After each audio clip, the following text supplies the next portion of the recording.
Um, I had a lot of fun just watching and listening back to the last session. The amount the Burgermaster makes Kieran laugh genuinely warms my heart. And all the characters are so interesting, and all the interplay.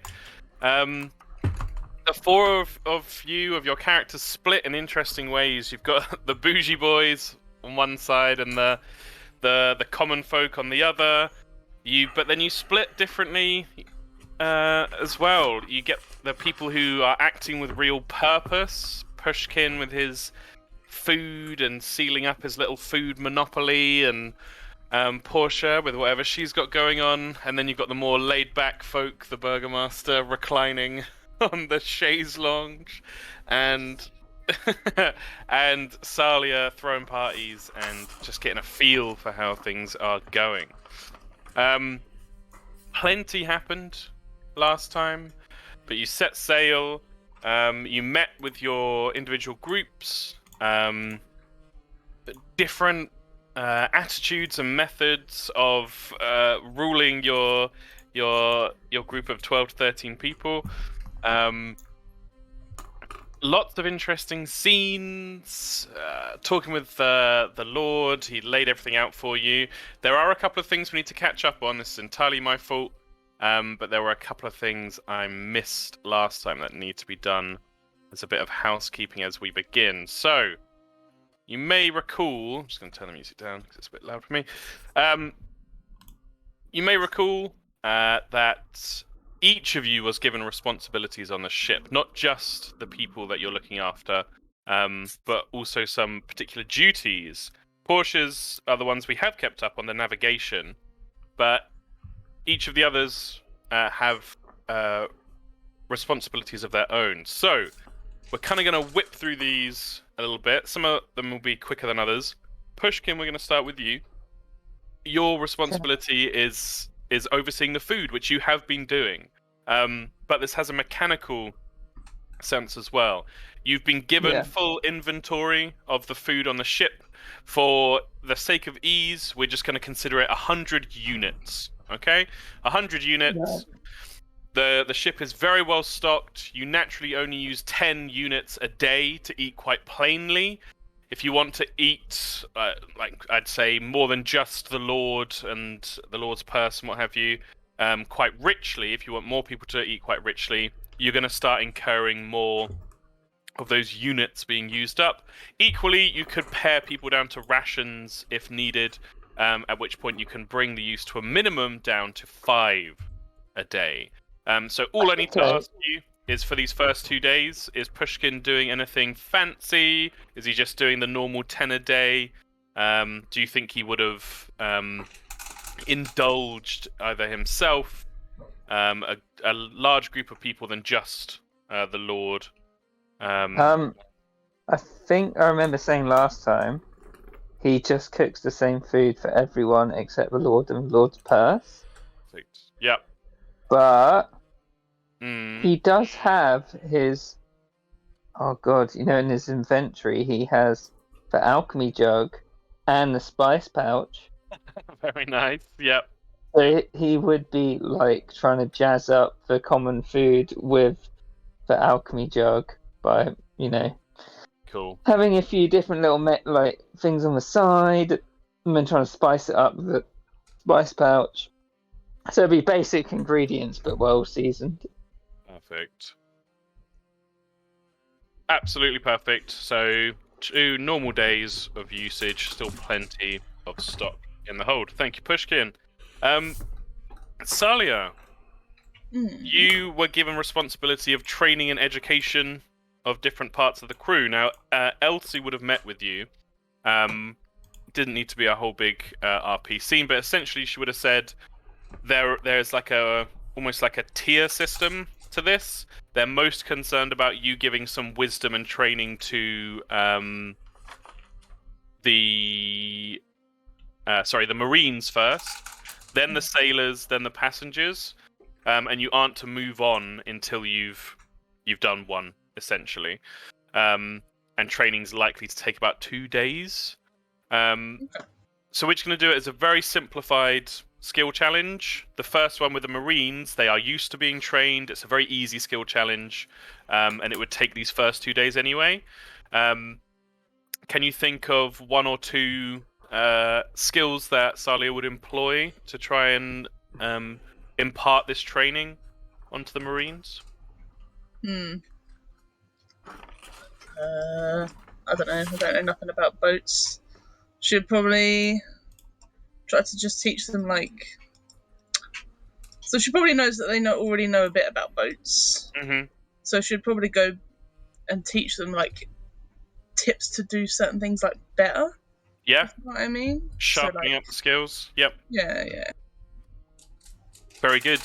That sounds to me like a big part of that is seeing what they know already. So something like a perception or an insight or just a straight wisdom check. Sounds like a good idea to me. Oh. You end up not very good in the first instance. You end up kind of going over stuff they've done already, and the crowd of Marines, though well disciplined, start to murmur and shuffle in place a bit. Can you think of what Salia would do in response to this? You would definitely notice that they're looking a bit like, what's she on about? We know all this stuff already. She'd probably just say, "What would she have realised that that's what they're shuffling about?" Yeah, kind of towards the end of you doing some demonstrations, you're like, fuck, I think they know this. She'd just be like, "Well, if you know it already, why don't you demonstrate it to me?" Ooh, very good. What would that be? Just sounds like a persuasion or an intimidation to me. But I'll say with the idea and how they think of Sari, I'd say do this with advantage. I mean, what was it? Perception? Persuasion? Persuasion or intimidation? No,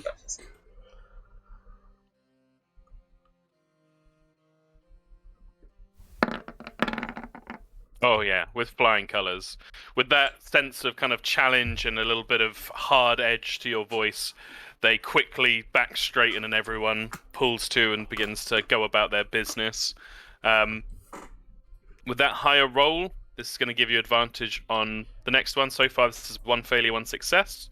You only need 2 successes in this first instance.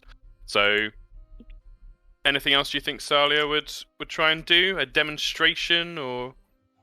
Yeah, well, once they've sort of demonstrated what they can do, assuming that there's enough time, then she'll try and look for like the weaknesses in it, I suppose. Very good. Yeah. Sounds like an insight, maybe? Yeah. Go ahead and roll with advantage. And the strength of the first success. Yeah, fantastic. Yeah, and with that, you begin to move around the deck, the main deck, as they've been brought up to train there, and you just moving amongst them and kind of correcting form, pointing out things that they're doing wrong, and very quickly they go from this murmuring, shuffling to realizing that, oh fuck, she really does know what she's talking about now that she's got an idea of what we're doing.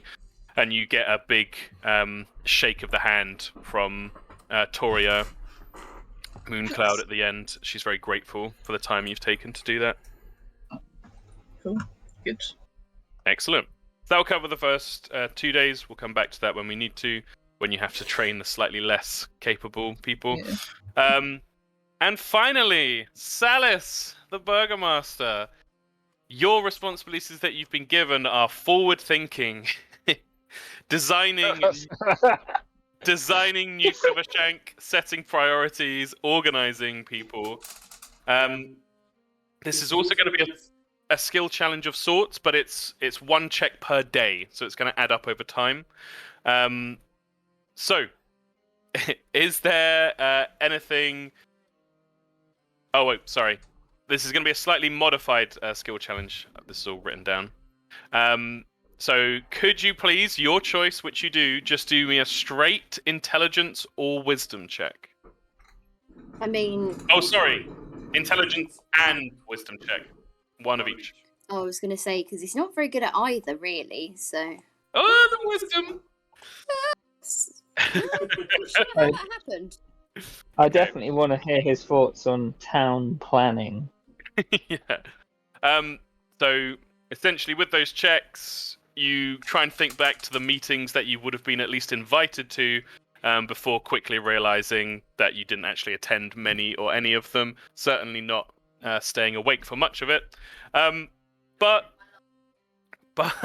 you've made a great deal of your career on adapting to difficult situations, and in your wisdom, you realize that, hey, you can just blag this, you can get through it, it'll be fine. You can figure it out. So those checks are going to set the DC for the first day. So on the first day, funnily enough, as Kira mentioned, you meet with Lord Ernst, and you see he has very... there's no really other word to use. Very cute little wooden models of buildings and such, and he's got them all splayed out on a desk on a blank map. And he just says, like, "We need your expertise here, Burgomaster. I couldn't think of anyone better to do it. I don't suppose you have any thoughts about where we might put, my residence as compared to the barracks for the first and the people? I've really got no clue." Well, of course. Well, no, I'm the Burgomaster. Sorry. Yes, that is me. I'm the Burgomaster. No, Be well. Look at me. I am the Burgomaster now. Well, yes, my lord, of course. You've got to be as far away from the peasants as you can be. I can't remember what fucking voice I was doing for this guy. This is perfect. Pretty close. So, this is a skill check. If you can think of a particular skill that makes sense for for the Burgomaster. Otherwise, feel free to just make a further intelligence or wisdom check, history or insight or anything that you think makes sense. As Salis grapples for something. Hey, 18! So, as you're talking and kind of this is familiar ground for you, you're letting your mouth run whilst your brain actually kind of ticks over in the background. And poor Anya, I think I've cut too close to the bone. Yeah, thanks for that. Also, my brain... What? You're fine now, don't worry. Okay, sorry. No, also my brain was just like, Salis would be like, yes, well, put the brothel next to my house, because nobody else is going to want to live next to the brothel. And put the pub next to the brothel, because then they'll do fabulous business. Lord Ernst goes a little red-faced at that, and you hear like a loud clearing of the throat from Elsie, who's standing by the door. And he's like, "Yes, this is an interesting idea. We'll come back to the brothels and the." Every town needs one, my lord, because well, people have to let off steam. Well, it's more and he kind of nervously glances over towards Elsie. I don't think everyone is quite on board with that idea, Burgomaster. I don't doubt your wisdom. Lord help me, I would never do so. But I'm not sure who we'd or where we'd get the staff from. Well, there are a few people here I think would definitely be suitable. Perhaps you can discuss that with them. I was really hoping he wasn't going to be like, yes, the natives will do. But They'll still have the same amount of holes, won't they? But in amongst in amongst Elsie Winchurn wishing she had picked a different job in her life, you do actually have some valuable insights into the planning. You kind of move the models around.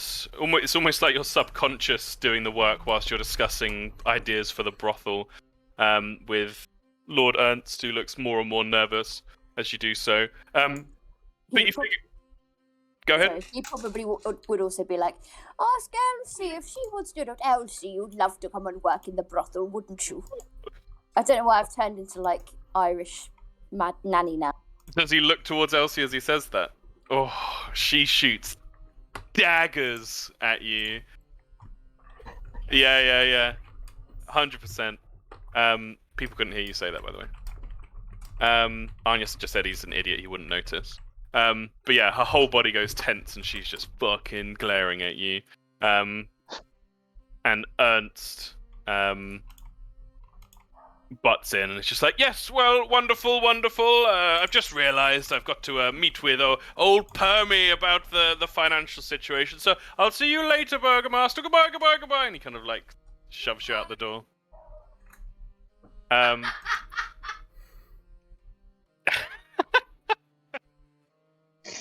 Yes, I will work on that immediately. But you did succeed and you made some good points, which will help once you get there. So very good. Success. First check. Wonderful. That's everyone except there would be a second day for the Burgomaster. You would notice this time that when you were brought in, it wasn't Lord Ernst that you were meeting with, it was just Elsie. Anya's face.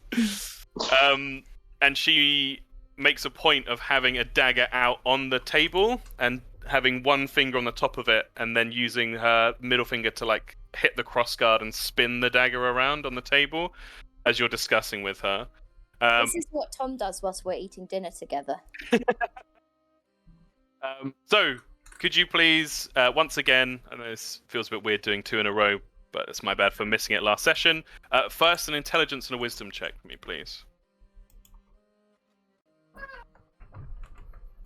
Hey, Nat 20. Nat 20 is going to help, so this is going to lower the DC.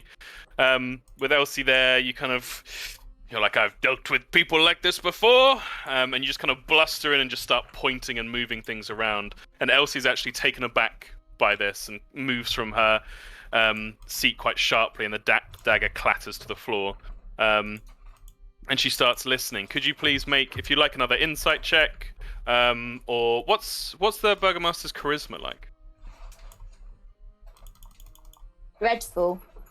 Dreadful. I gave him the one of the lowest scores I got for a reason. Does he have any proficiencies in charisma skills?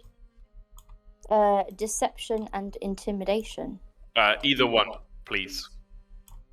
Intimidation, because he'd be like, I'm not going to let some slip of a girl intimidate me. But yes, I am. So you move things around and it does catch her off guard, and you think back to this one meeting where you remembered about something about drainage. You're like, oh yes, we need to dig drainage pits down here, and Elsie's clearly like, holy shit, this guy actually knows something. But as she stood there and you're kind of leant over the desk as well, and you get a better kind of look at her, and you see close up to Elsie just how many different weapons are concealed on her person. She's got daggers, knives, what looks like a hand crossbow down to the side, a long cutlass-like blade up the back of her jacket as well. And you start to sweat, and the pointing slows down, and eventually you're just like, and yes, that's it. I feel like he'd make the mistake of like looking at her too much and like looking down, and then she'd think that he was like looking at her cleavage as well, and it would get even worse, and he'd be like, yes. Yeah, and in your bluster, you kind of turn around and knock some of the houses off the map, and Elsie just glares and stays silent during this whole tirade as you exit the room. This very much is hitting too close to home. Thank you. So that was a failure on the second check, but that's fine. Wonderful. Thank you, guys. Sorry about that. So, I'll try to remember that on the next day. To bring us back in, the Burgomaster might not have joined the campaign. I'll do that in the background while I'm explaining. But to bring us back in, the last thing that happened, you were up on the deck and people had been calling out. There was some commotion, and up ahead was spotted wreckage of a ship. Different bits of pieces of ship, essentially, and cargo floating in the water, but a particularly large, what looks to have been a bit cobbled together from different ship parts and barrels lashed together, is a small group, about a half dozen people on top, and they look much the worse for wear. How does any of you react to this situation? There are some sailors, some citizens up on the deck. People are pointing and calling out and whispering to each other, "What should we do? What should we do?" But that is where we find ourselves, and I'll take us back to the ship. Would for the whole voyage? Yeah. How much food? What's the ratio of food to people? You have, doing normal days of feeding, you set sail with 10 days worth of food, in the knowledge that the voyage itself should only take about 3 to 4 days maximum. Right, so there's excess for when we get there because we're not going to get stuff straight away. Yep. Pushkin wouldn't go to jump off. Be like, I have enough food. Someone should do something. And he looks around and like tips his hat back. Anybody else? I actually think Portia would immediately... Are they looking shipwrecked, or are they just looking like they're on a really shit ship? No, fully shipwrecked. They've lashed together pieces of ship, and they all look in a bad way. Like, only a couple of them are standing up, the others are lying down on the wreckage. Would we have on board, like, life rings and stuff like that? You have some simple wooden flotation devices, yeah. And I think she would grab those flotation devices and just immediately leap overboard. Incredible. Go ahead and make either an athletics or an acrobatics check for me, please, to see how well you leap into the water.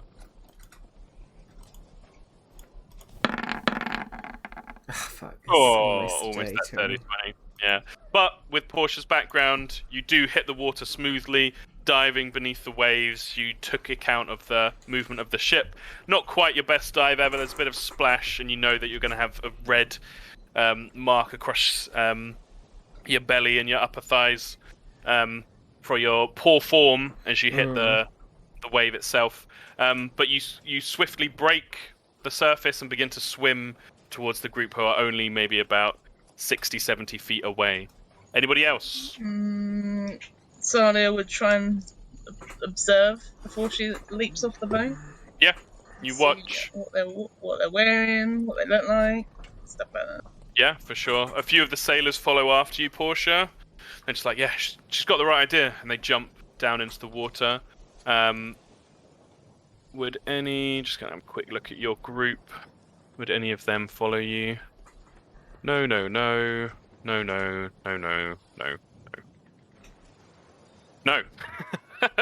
Some of them look on a bit worried, but none of them are strong swimmers, so they let you do your thing. But you begin swimming forward, making your way closer.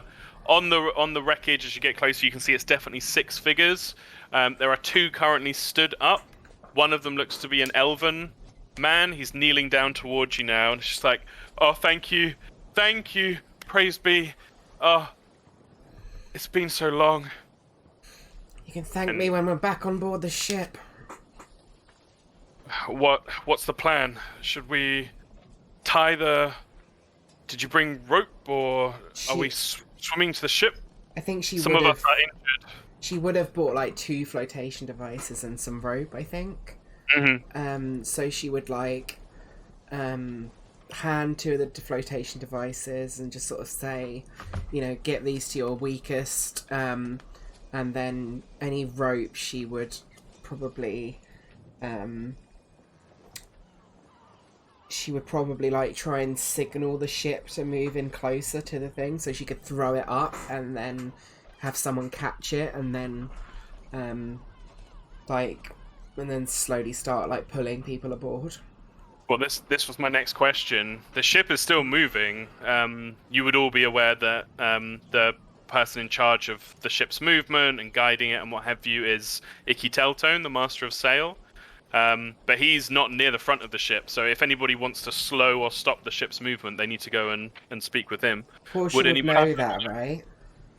Portia would be aware, yeah. She would start shouting, saying, "Get fucking Icky," sort of thing. Here we go. Thanks, Rob. Gin. Hannah.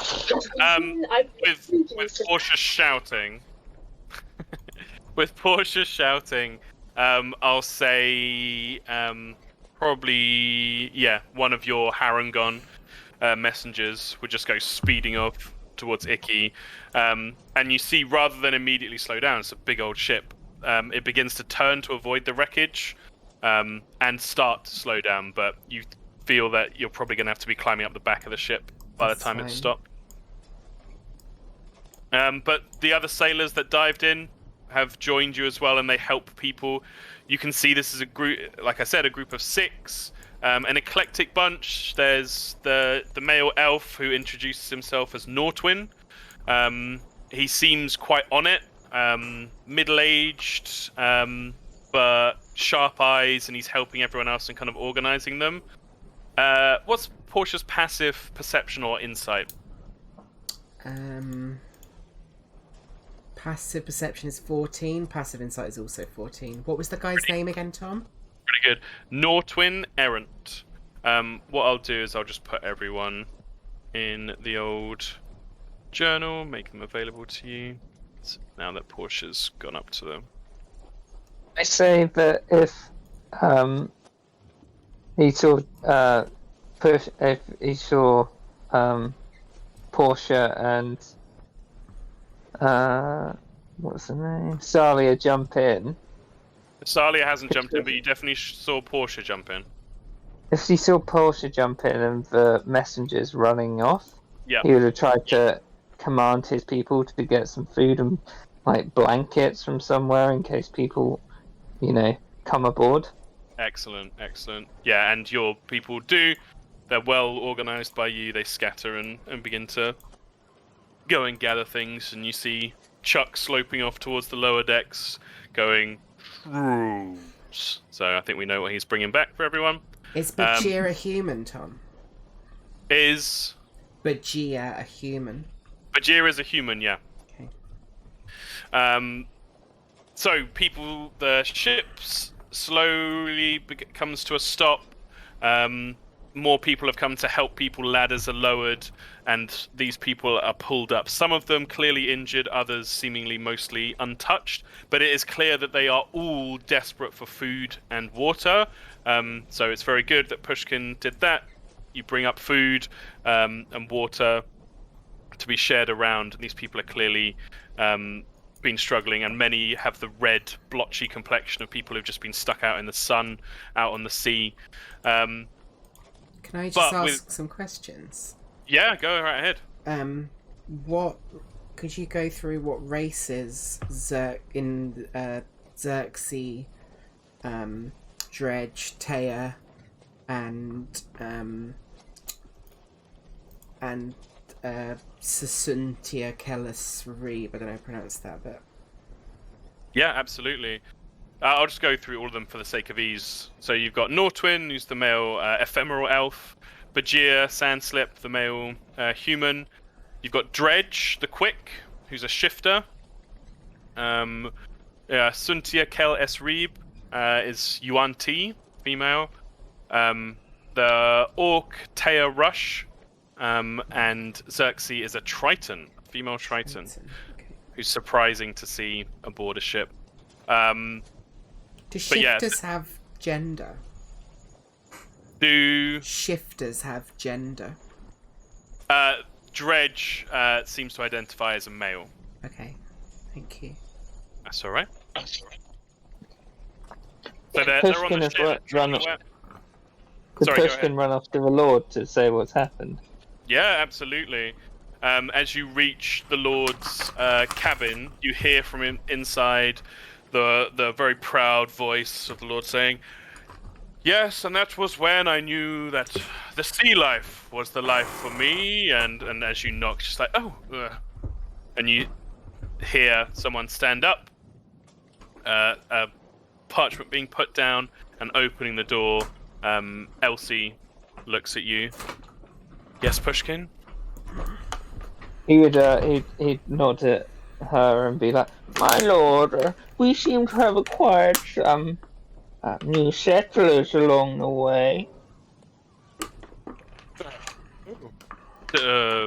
Delightful. All are welcome in New Quivershank. Of course, we'll have to tell the Burgomaster. We'll have to plan out some dwellings. How did this happen? Well, it was a ship which they were just drowning in the sea and we couldn't leave them. Well, how Yes. awful. Of course not. Well, I should, kind of straightens himself, dusts his shoulders off. I should, let them know, who's in charge here. I'll be Well, right, he'll be like, "My lord, maybe they should come to you after they've sorted themselves out and present themselves to you like any good subject normally does." Wonderful. Wonderful. You see, Elsie, you surround yourself with good people and you get good results. I'll put on my best, Pushkin. If you just send a runner or well, no, you send them up to me. I shall receive them here, as and when. Very good, Pushkin. Thank you. Look, I'll make sure they are received, my lord, and they know our journey going forward. Yes. Yeah, excellent, wonderful. While he's And- there, And he kind of gives and for the food situation, my lord, should it change between these new stowaways and the rest of the crew?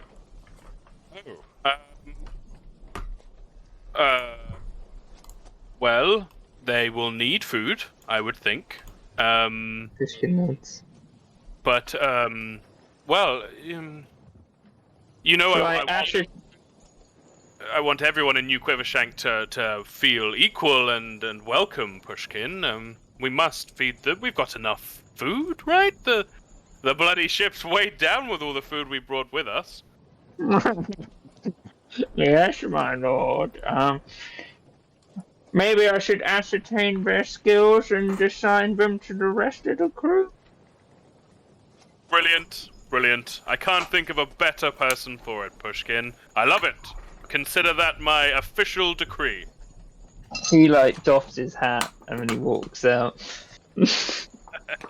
Amazing. Thank you, my lord. A pleasure as ever, Pushkin. Would any of the shipwrecked crew look injured, Tom?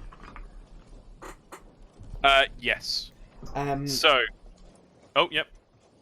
if any of them look injured, then I will pump. Do all of them look injured, or just some of them? So, I'll give you a quick rundown. Sorry, keep talking. That's fine.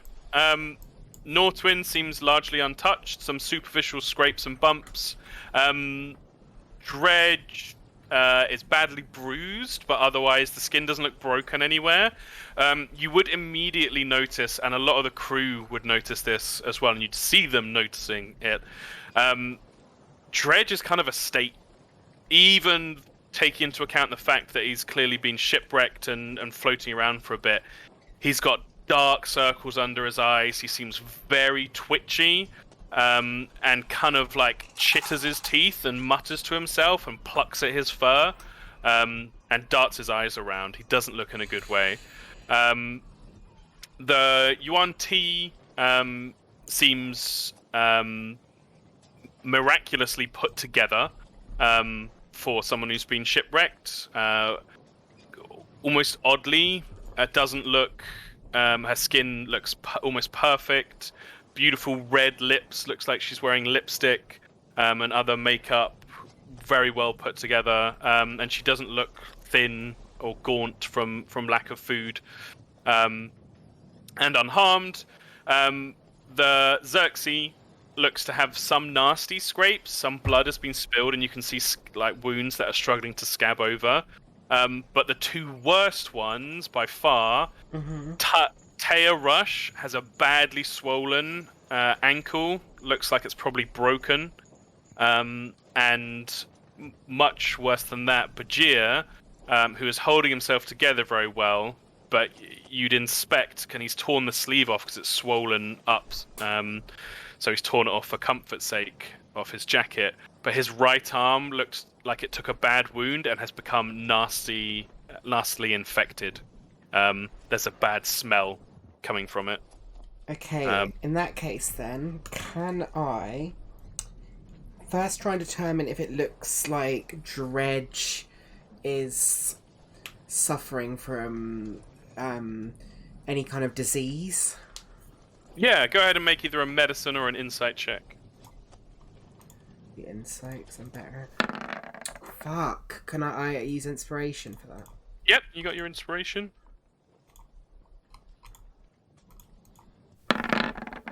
12. Yeah, 12. It's not a disease. Okay. There's no sores, there's no anything. It has all the hallmarks of a bad addiction. Ah, okay. That's alright then. Yeah. In that case then, I will use 5 points of lay on hands on Bajir to it says I can either use it to cure a disease or neutralize a poison. Would you be flexible enough to allow that to perhaps neutralize the infection to some degree? 100%. Yep, absolutely. And then I would spend another 5 points into Taya to sort of help heal up her swollen ankle. And then I'll put the other final 5 points back into Bajir again to sort of, now I've neutralised that infection, let's heal up that wound before it becomes infected again. Amazing. I have to ask, how does Portia go about this? Is there any kind of ceremony to it? Does she just kneel down and go, hold your arm out, bing bang bong? There's no ceremony to it. There's no Portia's divine magic does not come from a place of religious devotion. It comes from pure just force of personality. So it would just be almost like she just instinctually just like grabs the arm and then just just sort of plunges her hand into the wound and quite aggressively. But then she's just like, don't let go, don't pull away, when they pull away like quite angrily. And then I can imagine them being like, what the fuck? And then, but then they feel like, oh, what the fuck? It's kind of like stopping. Yeah. It's the man you're helping, Bajir, is actually a translator.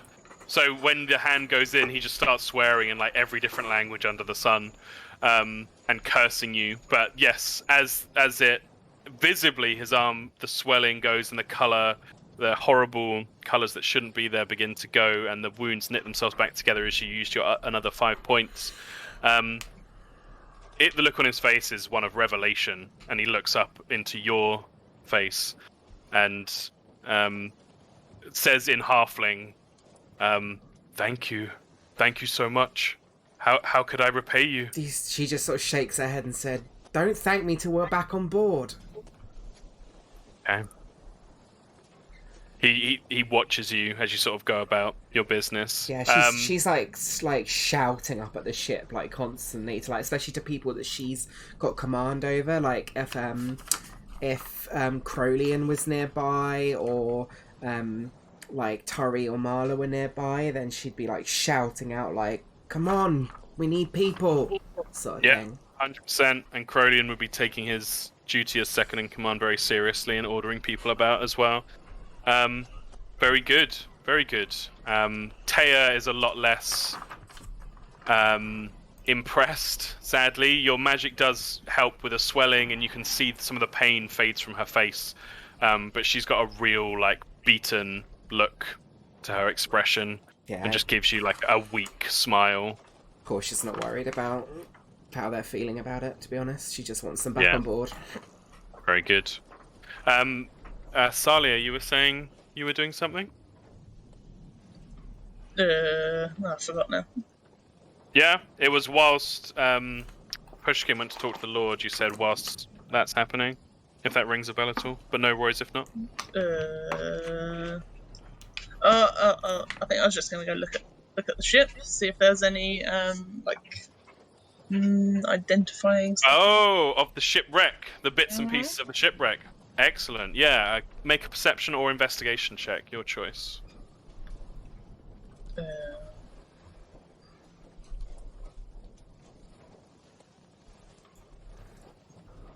Fantastic.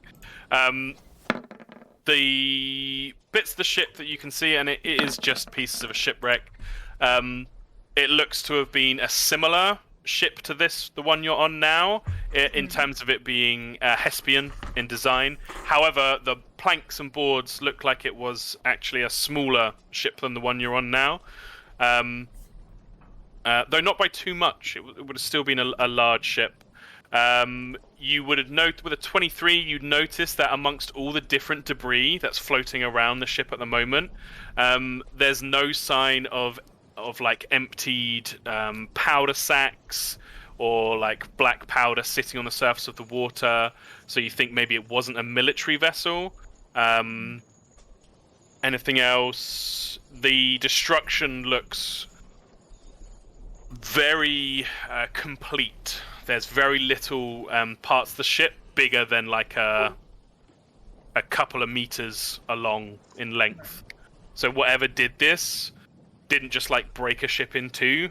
It went again and again and again.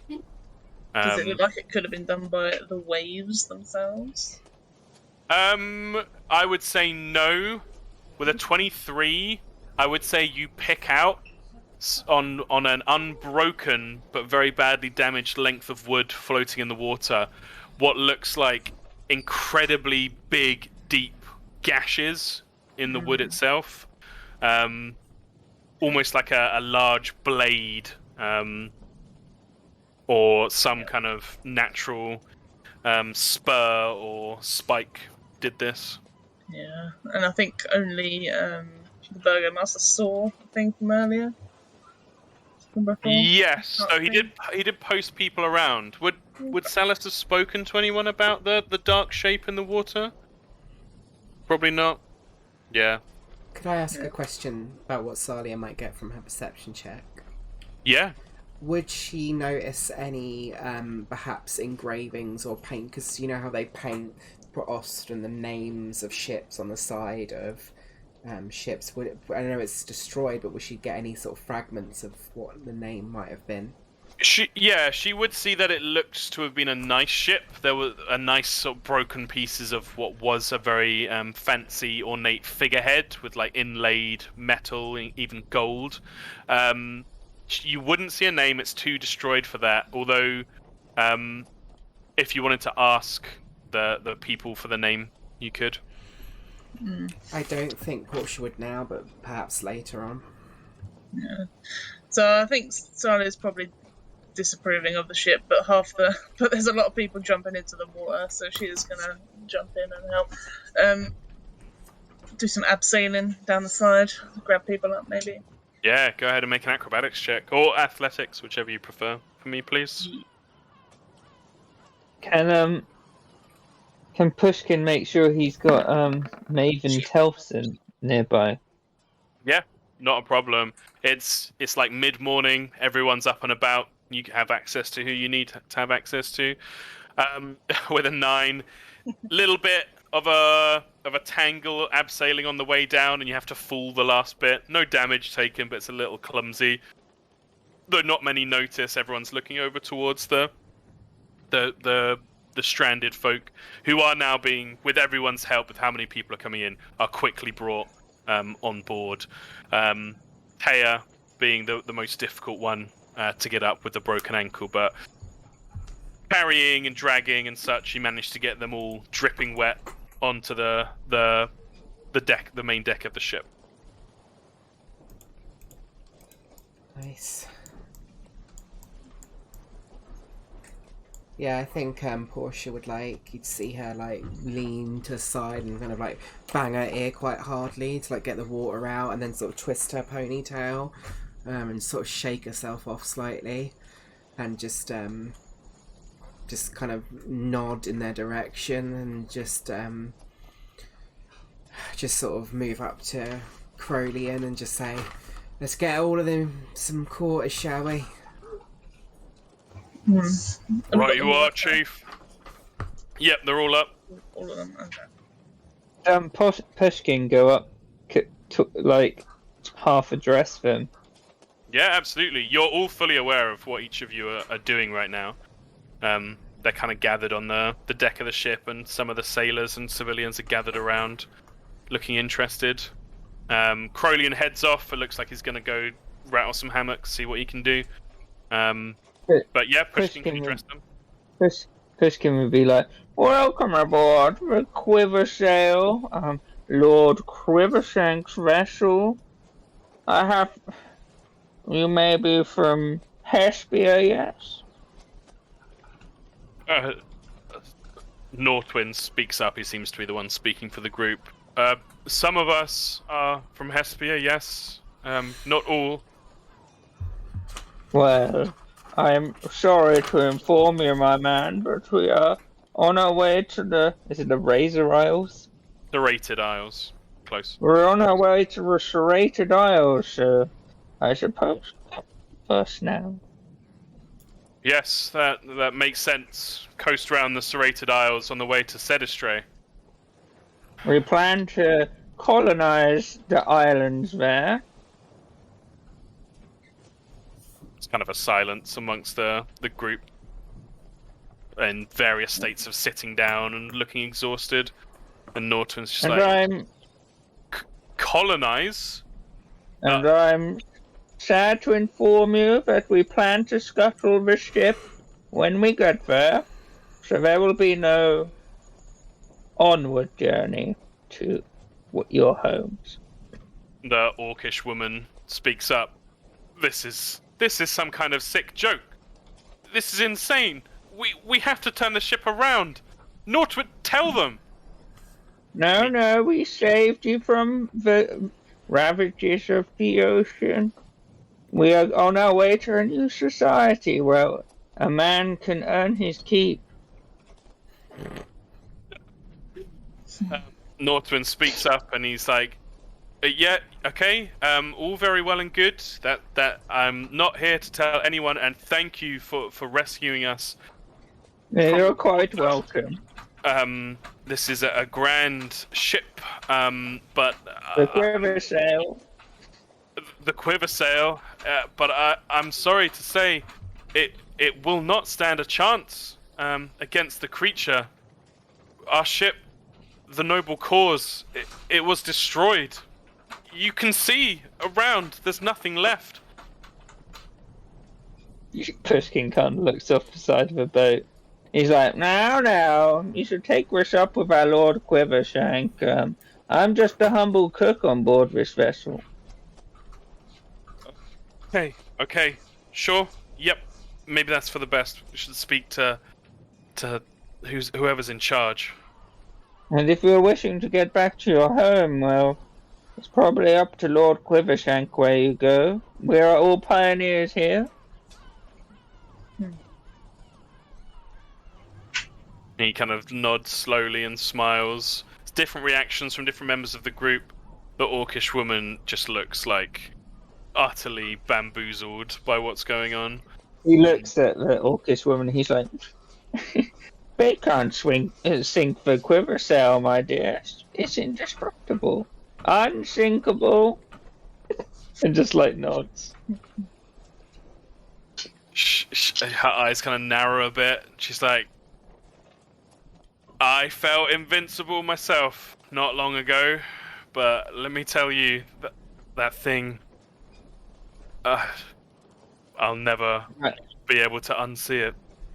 My dear, I am just but a humble cook. You should take it up with the sailors and my lord. I'm sorry what happened to your vessel, but, well, we're pushing ahead. And there's no turning back. Yeah, you can see with the chat that's going on, there's a lot of murmuring and news beginning to spread between the sailors and the citizens, and even the marines who've come to present themselves in case needed. But blankets are brought up, food and water. Crowley returns to you before too long, Portia, and says that he's given up his hammock, and a few of the others have done the same for these guys as needed. Portia actually would have retreated before that to lower deck in all the sort of commotion. So Crowley would come to tell her and then be like, "Oh, where the fuck's she gone?" At least that's how I might picture it, if that's okay. Absolutely. And Portia sort of below deck would, when she thinks no one's around, she's not really checking hard, she would just kind of like lean back against the wall and start hyperventilating really badly. And if you'll allow me, I'd like to make a wisdom saving throw. Wisdom saving throw. Yeah. Reminded of things. Yeah, I think I in my head I was setting the DC at 15, so I think she'd gain a point of exhaustion if that's okay. Absolutely, yeah. Very nice. Yeah, as she just like properly starts hyperventilating, she's like freaking she's like, her hands are trembling in front of her face, and she's just kind of like slapping herself around the face as hard as she can, trying to like steady herself. Yeah, and whilst you have slunk away and many people are up on the main deck, there are still some people milling around. Yeah, and actually, she wasn't checking. She was too out of it. And in all honesty, in terms of the logistics of this, it would probably be Chuck that finds you. So you'd have the large green form of the Gunker slowly move over towards you. And he's not being stealthy or anything, but very gently, kind of a pseudopod starts to reach out, and you just hear him say, "Okay." She would like instantaneously slap his pseudopod hand off of her and say, "Don't fucking touch me." Yeah, he'd like the whole form of his would kind of like lean back, and the pseudopod would retreat back into the body. And he'd just sit there and just look at you with that same passive smile. She would go from this, now that she's very fully aware someone else is there, she goes from her panicked kind of face and just smiles, this kind of, I think to anyone who's got decent insight, a quite obviously sort of fake, not like a maliciously fake smile, but a genuine kind of like painted face smile that sort of like comes over her face like a mask and says, "Sorry, Chuck, I think they need you up on board. Up on deck, sorry." Yeah, and as your smile comes onto your face, the Gunker face just splits further and has this bigger smile, and it just says, "Okay," and just starts moving off. And you see he's brought a few of the young shrooms that he's been cultivating, brought from his supplies, up towards the top deck. Yeah, she just kind of tries to steady herself for a moment and just like breathes like she knows how to. She I think would reach for the sword and kind of like, she's not taking the bandages off or anything, but she just kind of rubs the sword on her arm over the bandages, and not like stabbing in, just like the wide length of the sword, just in almost like a nervous tick, and like she's cleaning it, and then sort of just like resheaths it and then goes back up on deck. Yeah, and there's a comfort as you grip the hilt of the sword. This kind of brings a purity of purpose over your mind. With everything else going on, you're just like, I know what I need to do. I know what needs to be done. Yeah. And it brings you some solace. But very good. Pushkin, are you getting people sorted out to see the Lord? Are you taking them there now? What's the thinking?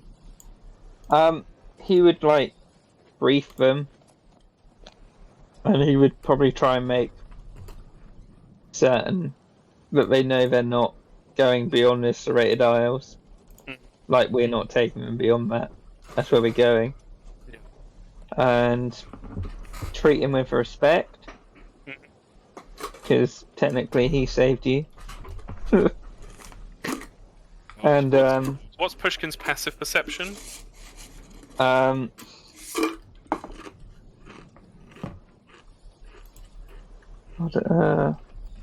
guess it would be 12. So, okay. As you're briefing them and kind of moving amongst them and they're getting ready to go, the shifter, Dredge, you feel him try to pickpocket you. Really? Yeah. He would scratch him with his cat claws. Yeah, the claws come up. Scratch. Yeah. Is Pushkin aiming for anywhere in particular, or is it just like a reactionary lash? Dunno. Probably do it in such a way that he'd probably try and cut across his wrist, so there's more blood than there should be. Claws come up. And he'd just be like, if we do that again, you'll be back in the sea. Okay. The shifter grabs his wrist and that bares his teeth and kind of just looks almost like a panicked animal from side to side, but backs off. Are there any Marines around? Yeah. He'd be like, Marines, this man tried to pickpocket me. Take him to below deck. The Marines move to do so. Nortwin kind of stumbles and it's just like, but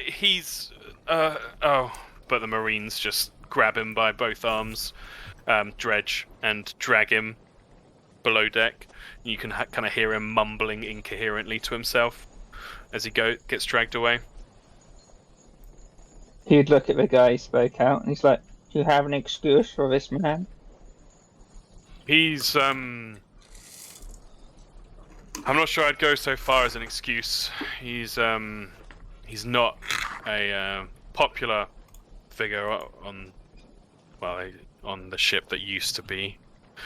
What would be the punishment for trying to pickpocket someone? In Hespia. Yeah. In Hespia, like legal and military and judicial authority is all done directly, as in you are taken, whatever claim there is made against you, you are brought before a judge or a mayor, some figure of authority, and judgment is pronounced in the moment. The vibe behind it all is that whole thing of, if you didn't do anything wrong, you've got nothing to worry about. Go and see the figure of authority and get it sorted out, kind of thing. And if you try and run away, you're guilty. Direct punishment for pickpocketing, hard labor in service to the person you tried to pickpocket. He would say, the Lord shall judge him based on my testimony, and we'll go from there. I fucking love Pushkin. Fucking So much. So smarmy. So yeah, Nortwin just kind of says he wasn't popular. He kind of makes the hand sign of like drinking. He drinks more than he should. I think that's probably what he was looking for, if that makes any difference. Not money or anything. Pushkin just kind of smiles and nods at him. It's like, as I said, the Lord will judge him based on my own testimony. Yeah, Nortwin doesn't argue, and none of the other figures look particularly concerned about Dredge or interested in standing up for him. But the rest of them are brought before Lord Quivershank. Does anybody else go with them, or is everyone just letting Pushkin lead them off to see the Lord? I don't think Portia would go with them, to be honest. I think she'd probably start being like, let's get back to work, let's get back on course kind of thing, and Like, Yeah. trying to just get people, back, just people she's commanding back doing jobs and stuff. Yeah. I'm not sure Sally is particularly interested until she sees what they can and cannot do. Yeah. As you're leading them off, then Pushkin, from the helm, Icky Telltone calls down to you, 'cause the entrance to the cabin's beneath the helm, and just says, "We're burning good wind here," because you're currently still anchored. Pushkin would just call us like, "Yes, pull up the anchor or whatever." And he looks up at Icky and like gives him a thumbs up.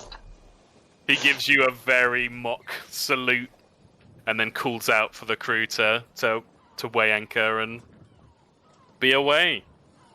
Very good. On the way to the Lord, Mm-hmm. can Pushkin be like, "What did assail you out there?" Is he addressing the elf, Nortwin? Whoever seems like they're in charge. Yeah, Nortwin's the one that's been speaking. He would have this real 1,000-yard stare and just begin describing it and say, "It came out of nowhere. I don't understand. The first thing we knew, we heard the keel of the ship split and break. Everything just went to hell from there. I caught a short glimpse. Huge spines, like mountains in the water, like the tips of mountains just sticking out. They shredded everything. It wasn't even like it was ramming the ship. It just side-swiped us. It just rolled, and the spines, they just cut through everything. We were doomed from the start.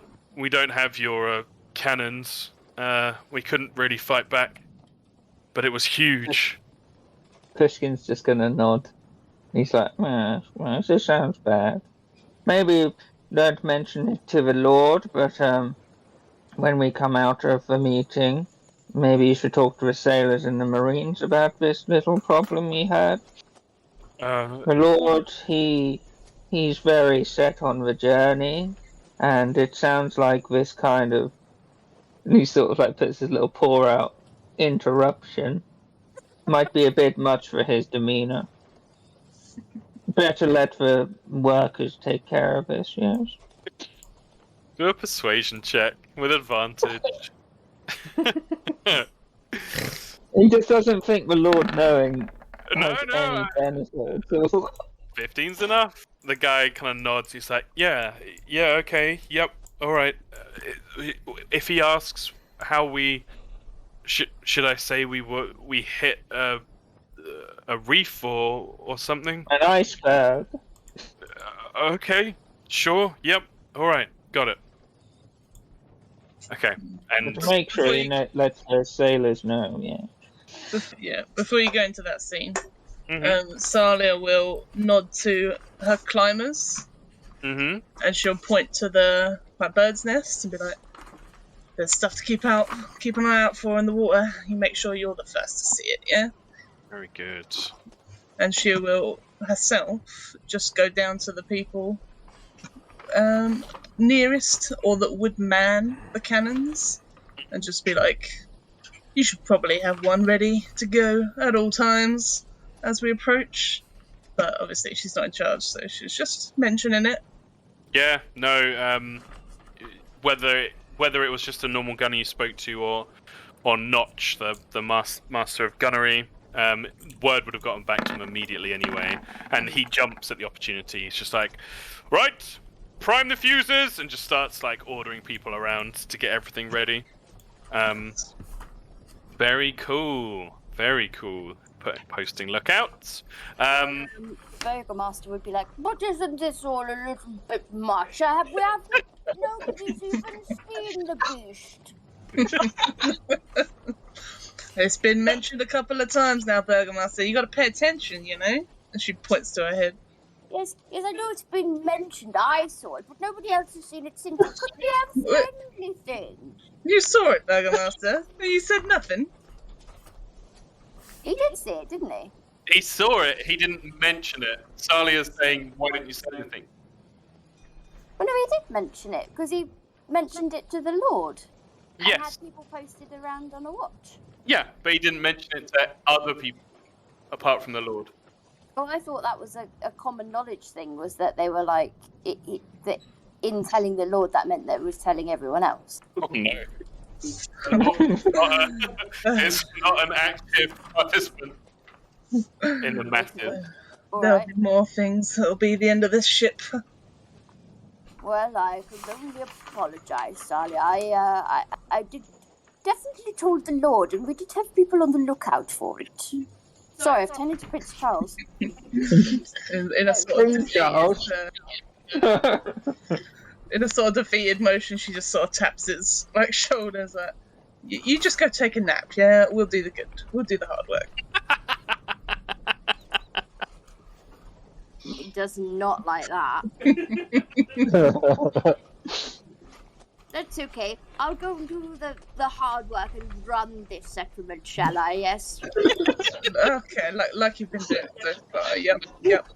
Thumbs up, and she walks away. She's gonna go stand like right at the front of the ship and keep an eye Yep. out.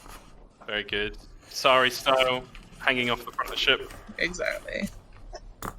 Just Does- because you're good on a boat doesn't mean you'll be good in a settlement. Does he storm off? Yeah, I want him to storm off so bad. He does storm off. It's a nod from Anya. Yeah, Sally doesn't care that he stormed off like at all. Amazing. I love it. I love these characters. Pushkin, you bring yourself to the familiar cabin, but the door is already open, and you see Elsie stood at attention in front of the door.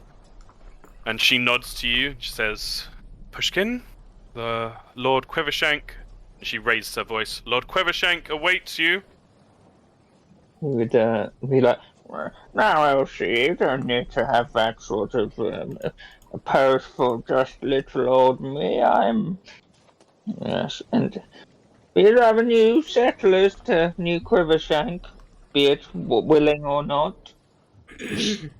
Yeah, her eye, a very discerning eye, passes over each of them. You can see her making mental notes. And she just says again, the Lord awaits you, Pushkin, if you want to take the new settlers inside. He would whisper to the guy in charge. And Elsie, he'd be like, Elsie, you may want to speak to this one after. She gives you a nod and makes eye contact with the guy who nods at her. Yes. But you bring them in? Yeah, he would. Okay. You see arrayed before you, the cabin has been completely moved around. Instead of the comfortable desk, piano, everything, the space has been cleared and the rugs have been moved on the floor to form an impromptu red carpet. The Lord's Purse Permian is wearing his best garb, which you haven't seen yet, and quite frankly looks a bit ridiculous, though probably to Pushkin, very regal. He bows low to you and to the people as they enter and just says, the Lord is ready, and slowly sort of pushes aside the curtains which hadn't been draped before. And on the other side you see Lord Quivershank, who very clearly, to anyone who knows him, is striking a pose. He's stood with his back straight and his hands clasped in the small of his back, and he's facing a large portrait of himself, which is above the chair, the large armchair. Anya's doing an amazing pose right now. Thank you, Anya. And as you enter, he very dramatically, slowly turns and says, welcome to the Quiver Sail. Pushkin would be like, my lord, and like bow and then look back and be like, you better bow, everybody. They would all bow. Even the orc woman bows, although she winces, bowing on her swollen ankle. He bows slightly in turn. With a big pause. You. These are You have struck the jackpot. You join us, our merry crew, on a journey into destiny itself. And he begins to stride towards the group, who, despite your best efforts and giving them food and blankets and drying them off, still look very bedraggled, except for the Yuan Ti. He sort of marches up to them, straight back and looking down his nose. You are welcome here. Brave explorers, brave pioneers, adventurers, you have a place in New Quivershank. Our colony, our wondrous step, never before done. Setting a civilized foot onto the jungles of the serrated isles themselves. My name is Lord Ernst Quivershank. Some of you perhaps may have heard of me before. All you need know is that this is my ship, and these my people. And you, my people. And he kind of does a more elaborate bow this time. Pushkin will start clapping. The people start weirdly clapping as well. And he smiles and he's like, but enough of this pageantry. Please, tell me your names. What happened? What brings you aboard the Quiver Sail? They introduce themselves, the names come forward. He takes a particular interest in Nortwin himself. Pushkin's passive insight, I think you just told me, 12 or 13? 12. 12. You pick up on a couple of things. The Yuan Ti is very clearly making eyes at Lord Ernst. Lord Ernst doesn't give a shit. And Lord Ernst seems to be making eyes at Nortwin, the elf. Right. So there's a little bit of spark in the room as the discussion kicks up. But he makes pleasantries, meeting each of them. He has something to say to each of them. He's amazed by Bajir's mastery of language, charmed by the Yuan Ti, but otherwise disinterested. Very sympathetic to Taya and talks about a riding injury he had when he was younger, and that he's sure she'll be stronger for it, which she doesn't seem very impressed by. And Xerxes, he makes a point of kind of bending down. Xerxes is very small; she looks like a child, and it's like, "Don't you worry, we've got another Triton on the ship. You two will be best of friends. His name's Zython." Fuck this guy. And she just kind of looks up and is like, okay. Very quiet. But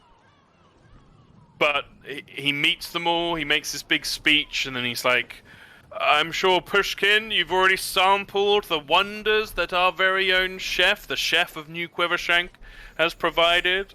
We'll have to, and he kind of looks towards Elsie. We'll need to find lodgings, I suppose. And I think Crowley probably would have interacted with the group, so Nortwin's just like, it's not necessary, my lord. Your crew has been kind enough to lend us some of the hammocks.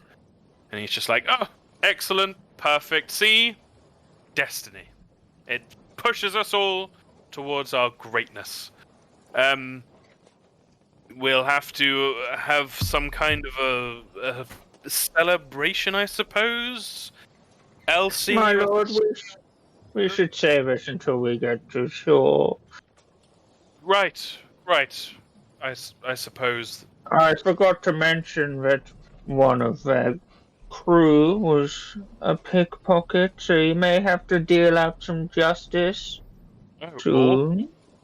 Awful. What did he take? Well, he tried to take, I'm not even sure what off me, but I gave him an awful lashing. The old Pushkin justice on its way.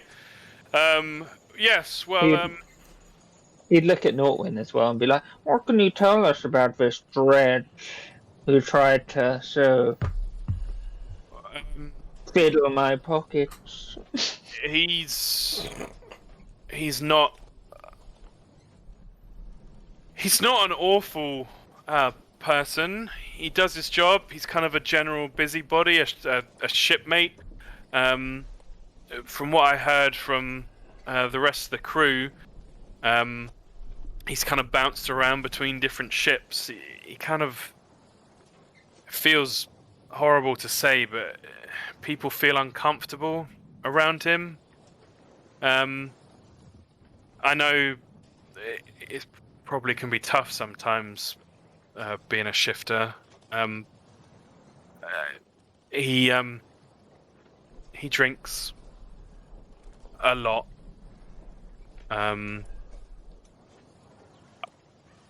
I guess Pushkin would be swilling a little brandy at this point and be like, Don't we all, darling? Don't we all? in all honesty, my lord, Mr. Pushkin, I was surprised he survived.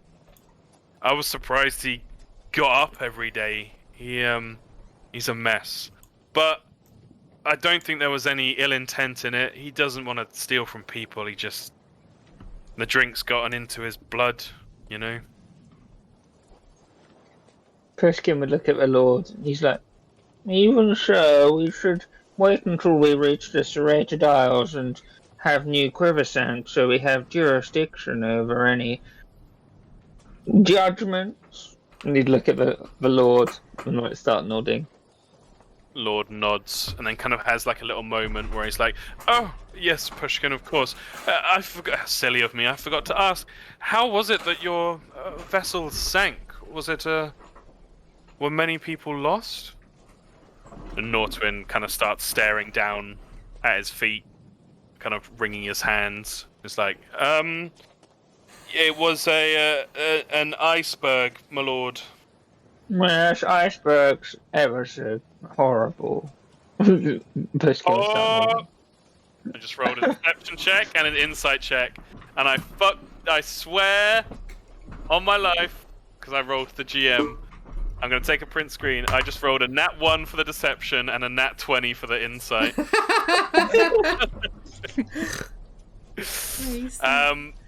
I just ask a quick question? Yeah, of course. When you said they were making eyes at each other, what did you mean by that? Oh, the Lord's attention seems to be very drawn to Nortwin and is kind of checking him out, looking him up and down. Okay. The Yuan-Ti is a lot less subtle, even than the Lord, and is like making eyes, bedroom eyes at Lord Quivershank. Interesting. Yeah. Anya's doing a very good impression. That's the Yuan-Ti, like completely brazen. Yeah, whereas I wasn't the Lord's sure a if little that's bit more what it hidden. meant and if I was misreading. No, absolutely. There's a little bit of tension in the room. With the nat 1 and the nat 20, Lord Quivershank, God bless him, isn't always a complete moron and just goes, well, I understand if you have to be secretive, Nortwin, but it's not likely to get an iceberg this far south. Come along now. You're a part of New Quivershank. You've nothing to fear. And Nortwin desperately looks up at you, Pushkin, like a pleading look in his eyes. Pushkin would be like, well, my lord, it seems they were attacked by a large sea beast of some kind. Well, that makes sense. We are on the sea, after all. Well, yes. Awful, though. Nortwin here was worried it may affect our ship, but me and Nortwin together have made sure that everyone has been informed. We're all looking out for it. The Navy has been informed, the sailors, and we thought it was something you need not worry about, my lord. We have it under control. See, Nortwin, there's no need for these lies. Everything smooth as fine Hespian silk. Come on. Not even a consideration. If during one of Elsie's recitals I feel a little bump in the ship's movement, I'll know that we've done away with such an awful creature. Let it try and take down the quiver sail. I'd like to see it try. Ridiculous. Ridiculous, my lord. And yeah, all of the people, including Nortwin now, are just like staring at the Lord, like, what the actual fuck? Speaking of creature, do we know what it is yet? Would Salia know from the description? So, figuring it out, Salia talking with people around, a lot of the sailors have different ideas. From the description, that starts to go around, even just from Dredge muttering to himself, you know that there are very large shark-like creatures, razorbacks, that swim the oceans. And as they get older and survive, they just get bigger and bigger and bigger. And as they get bigger, the stories go, the legends go, that they tend to leave the surface and actually go for bigger prey, like deeper in the waters. And you'd know, as Asari, that it would be unheard of a razorback the size enough to break a ship. That's stupid. Like, these ships are idiotic, but they're tough. A razorback big enough to break a ship as completely as it has would never be seen at the surface. It doesn't make any sense. There's nothing for it to eat up here. Ships are a waste of time for it. Unheard of. Would she know anything about how to, like, shoo away the smaller versions or anything? Or get away from them? I suppose she just said smaller, bigger, faster ships. Very simple, very animalistic. The way to scare off a predator like this is to make yourself look as big as possible. Sari, who are worried about smaller versions, perhaps coming after people, like going for a swim or what have you, will lay like sails or extra rigging or what have you down in the water and like jump up and down on it to like make sound and make motion and a big surface area to scare away the shark. So it's really just a big shark. Yeah. Okay. Big shark. And they hunt large. They hunt obviously with their jaws, but also with these large spines across their back that they use to just crush and crash against things. Yeah, so I guess she's just baffled as to why there's a big one. Yeah, you've heard of big ones. You've heard of them getting absolutely gigantic, but they shouldn't be up here. They should be in the very depths of the ocean, and particularly because, again, as Asari, the area of ocean you're in between Hespia and the Serrated Isles is called the Keel Touch Strand. And it's called this because the waters are notoriously shallow in certain places. And there are large like coral outcroppings. There's a lot of Triton settlements that have built up amongst the coral. And at times the ships will scrape against the tops of these things. So this isn't where a large razorback should be in any sense. Can she go and ask Zython the Deep what he might do? Yeah, absolutely. Because he might live underneath the sea with them, right? Mm-hmm. What does she say to Zython? Well, I don't know anything about you, Zython. Have you lived under the ocean much of your life? And to you, very well put together. Zython, he's just been staring out into the water, seemingly unaffected by finding the shipwreck. Turns to you and in very broken common, just says, all time under wave. Should try and be more simplistic back to him then. Mm-hmm. Should say, big shark on surface. What do you do when under the water?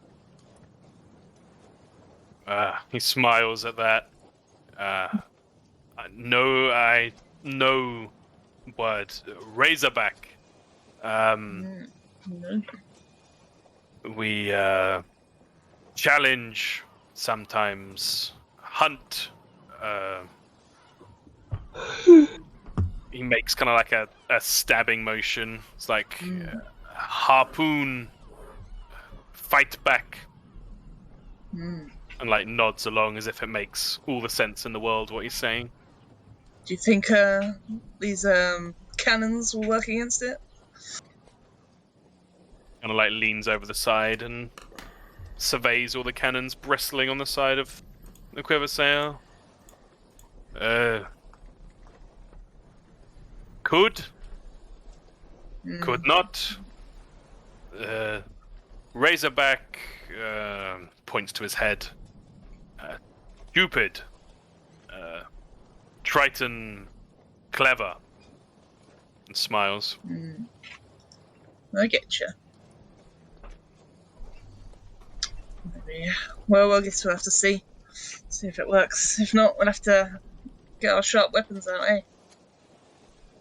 He nods and smiles, and he kind of like casually just kind of points at you, Salia, and just goes, devil. Says it in like a slightly questioning, but it's like halfway between a statement and a question. She just sort of half laughs. She's just like, I wouldn't worry about it. He smiles and nods, gives you like a knowing little nod, and turns back round to looking at the sea. Yeah, she's just gonna go back to the front of the ship. Very cool. Yeah, and the shipwrecked survivors are filed out of the Lord's cabin. Elsie follows you out of the room, locks the door behind her, you notice. Like closing a child gate on the staircase. And addresses, like, ushers you further along, this is you included, Pushkin, into an empty cabin. Closes the door behind her, turns around and just says, right, I need to know everything. Go on, Northwind. Let the lady know what happened to your ship. Yeah, at this point, you can see he's been really putting on a brave face, and tears start to form in his eyes. And he's just like, it was awful. We're a passenger ship. Noble cause.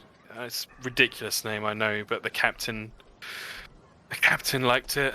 I've worked on it maybe 5-6 years now. It's a good ship.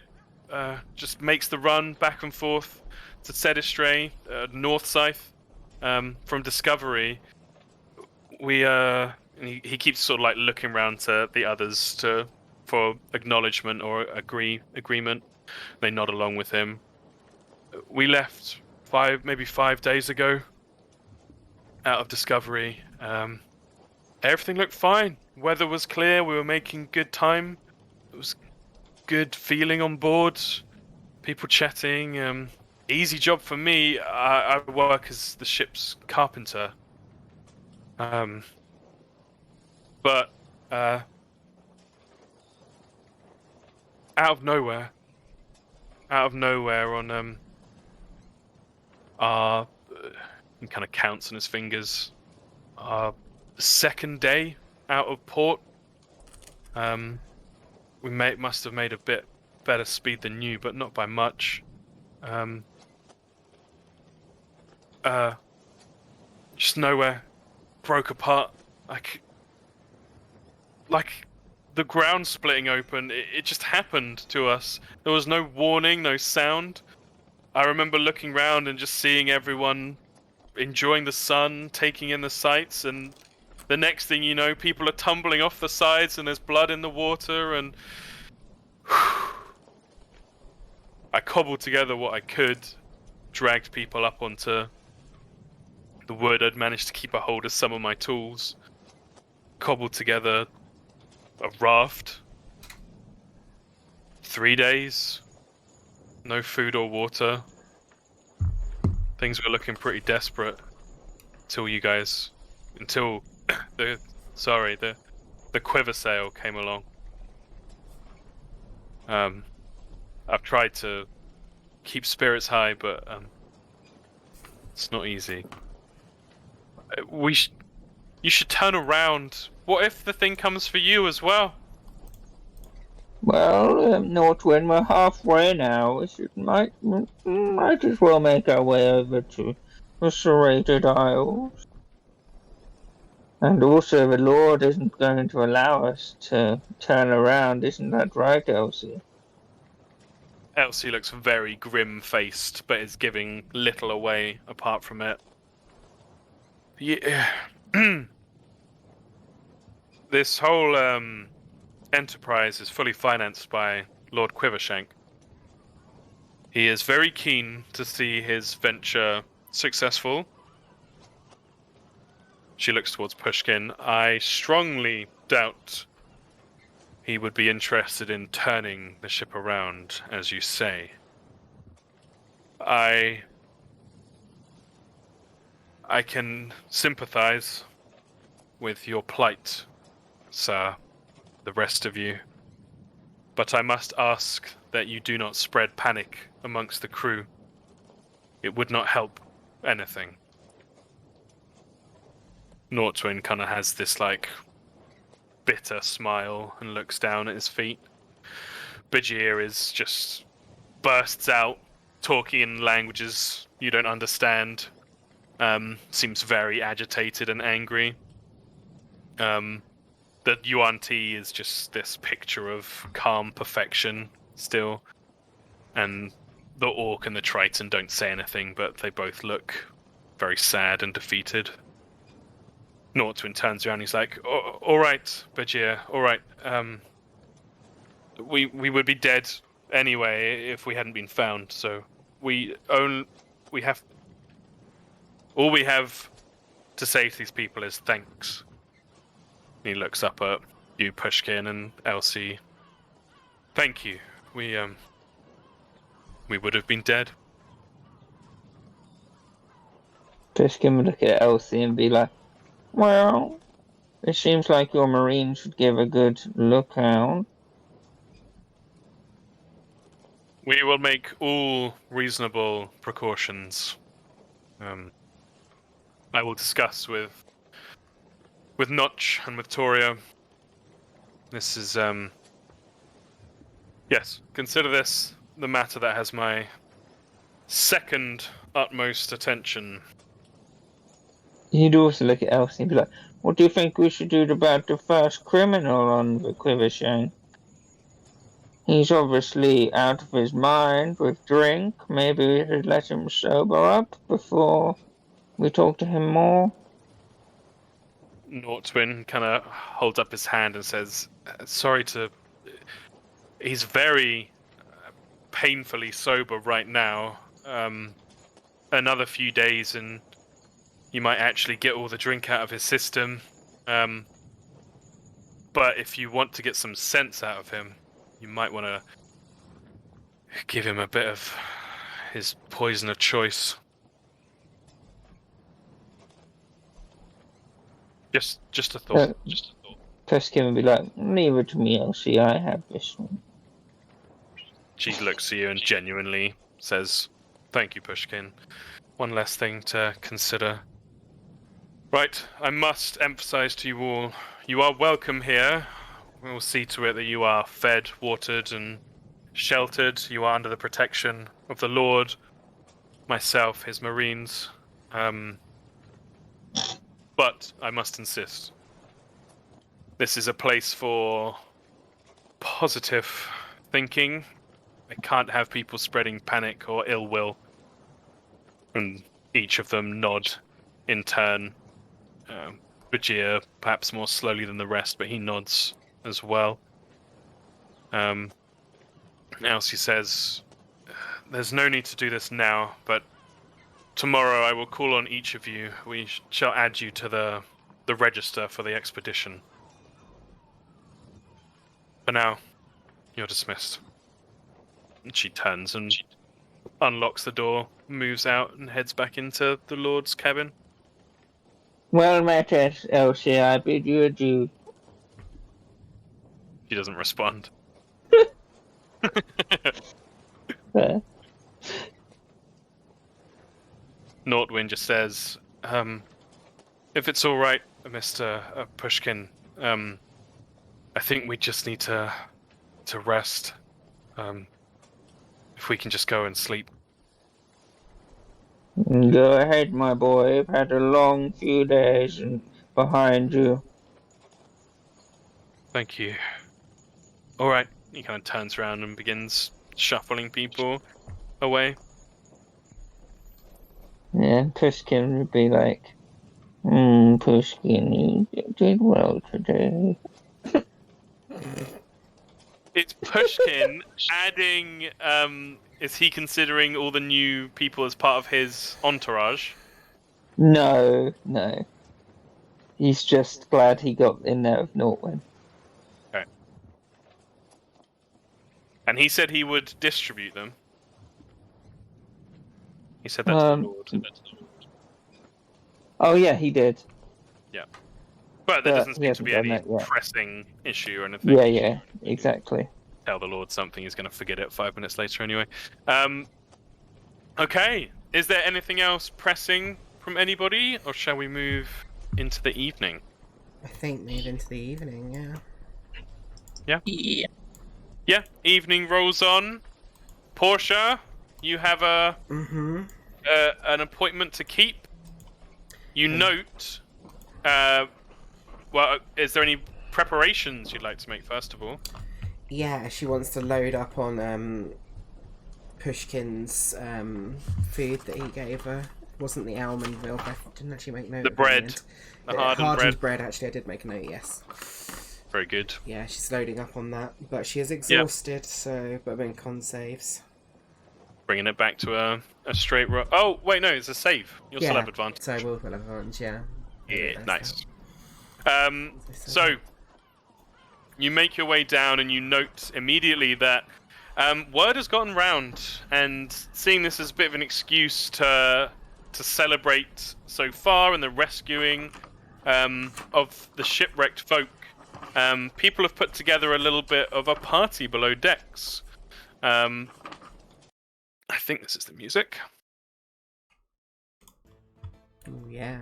Ah, yeah. I love this music so much.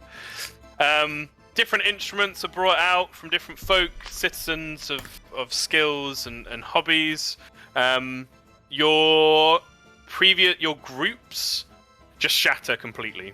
Everyone goes to people they've picked out from a crowd. Family groups rejoin. People mingle. You can still pick out all your people from the crowds themselves, but it seems like everybody's enjoying themselves. Rations of booze are shared out. Kegs of ale are tapped.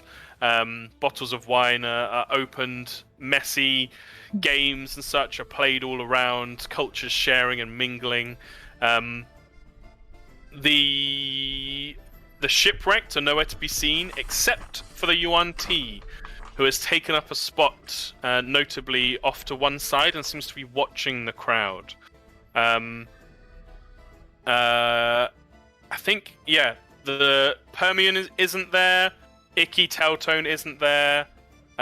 Lord Ernst isn't there, but has promised he'll make an appearance, and it's sort of going round that he'll be there later on. It's up to the Burgomaster Pushkin and Salia whether they would be there. Definitely. Burgomaster? Pushkin. Yep, big nod. Pushkin would only be there because he heard the Lord was coming. Very good. It's being held on the decks of the Marines and Sailors' quarters, which is the first deck below the main deck.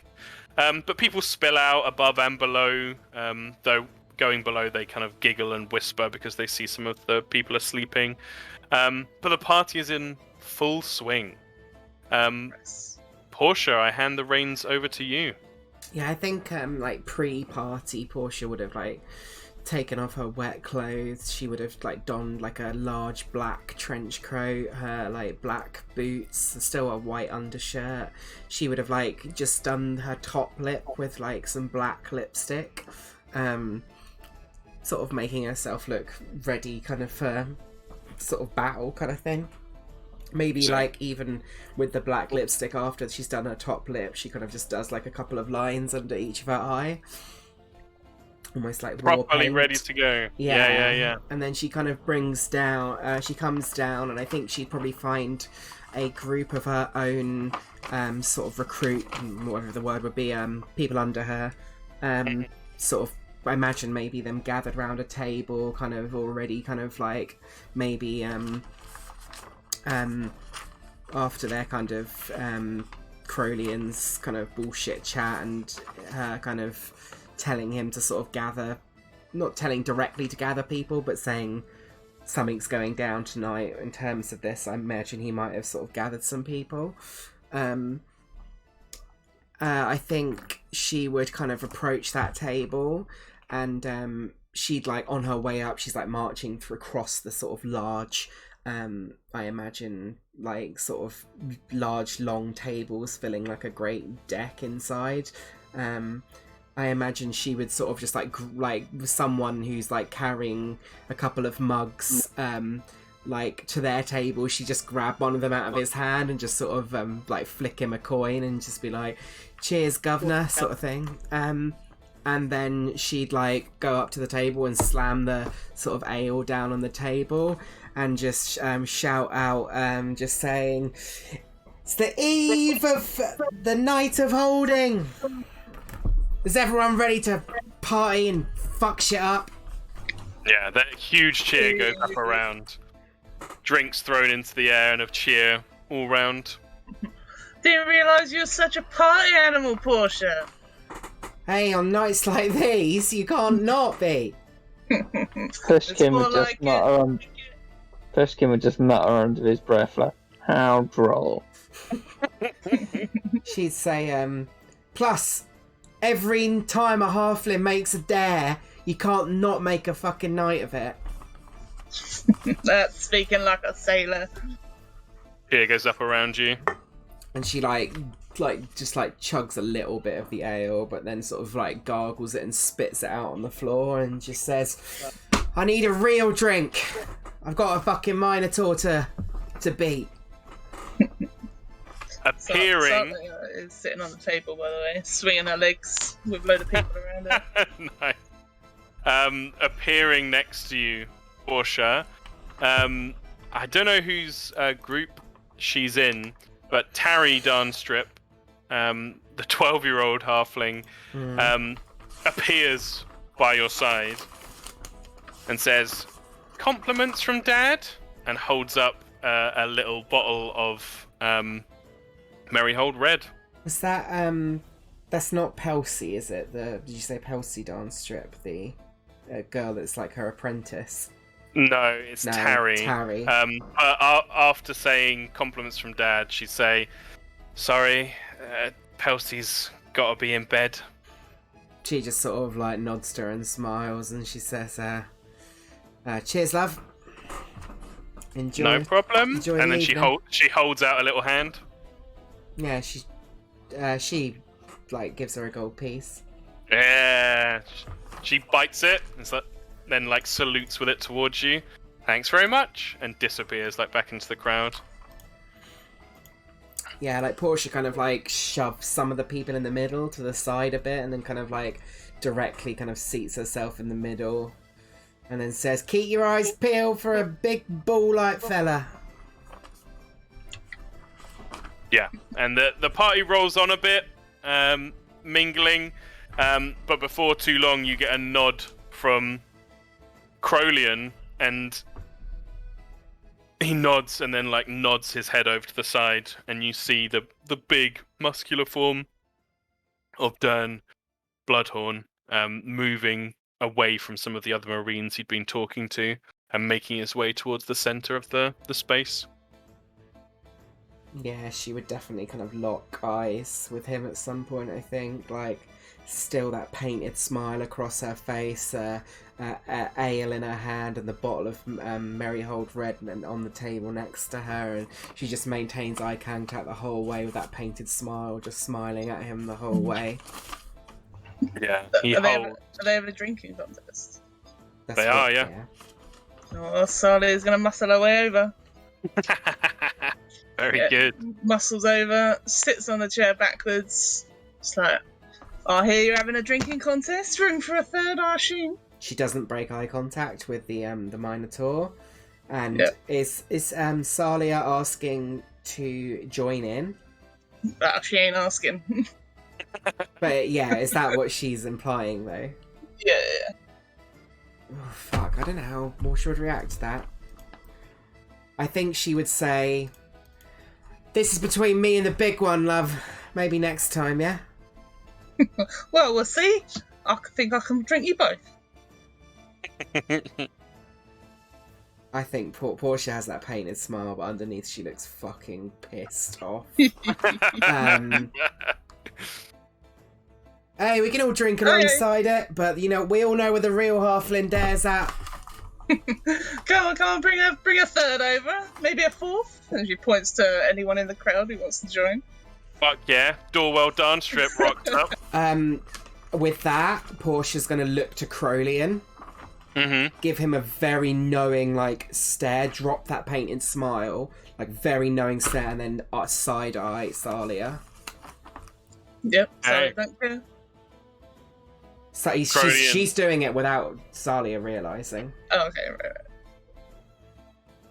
Crowleyan, like, grimaces and sneers towards Salia. Yep. Oh, man. What? Can't take it, mate. He would... Oh, fucking hell. With the, like, the straight-up stare and the conversation you've had before, he doesn't say anything. He pulls a set of knuckle dusters out of his coat, which he's been concealing, and he just tries to clock you, Salia. Yeah, go for it. He's pretty old, but he did used to be a soldier. Does a 9 hit you? Definitely not. The hand comes swinging, but it's a loose. Oh, fist fight, eh? I thought this was a drinking competition. Well, I can do both. He's just spits on the ground. He's like, "Fucking sorry," and tries to swing for you again. Yeah, she should do the dodge now. She's expecting it. Oh god. Does Pushkin see this? Yeah, it's kicking off. That Pushkin dodge be like, and that's when Marines, make sure they don't get in too much trouble. do a performance check, Pushkin. You're having to shout out over a crowd of people calling out and partying.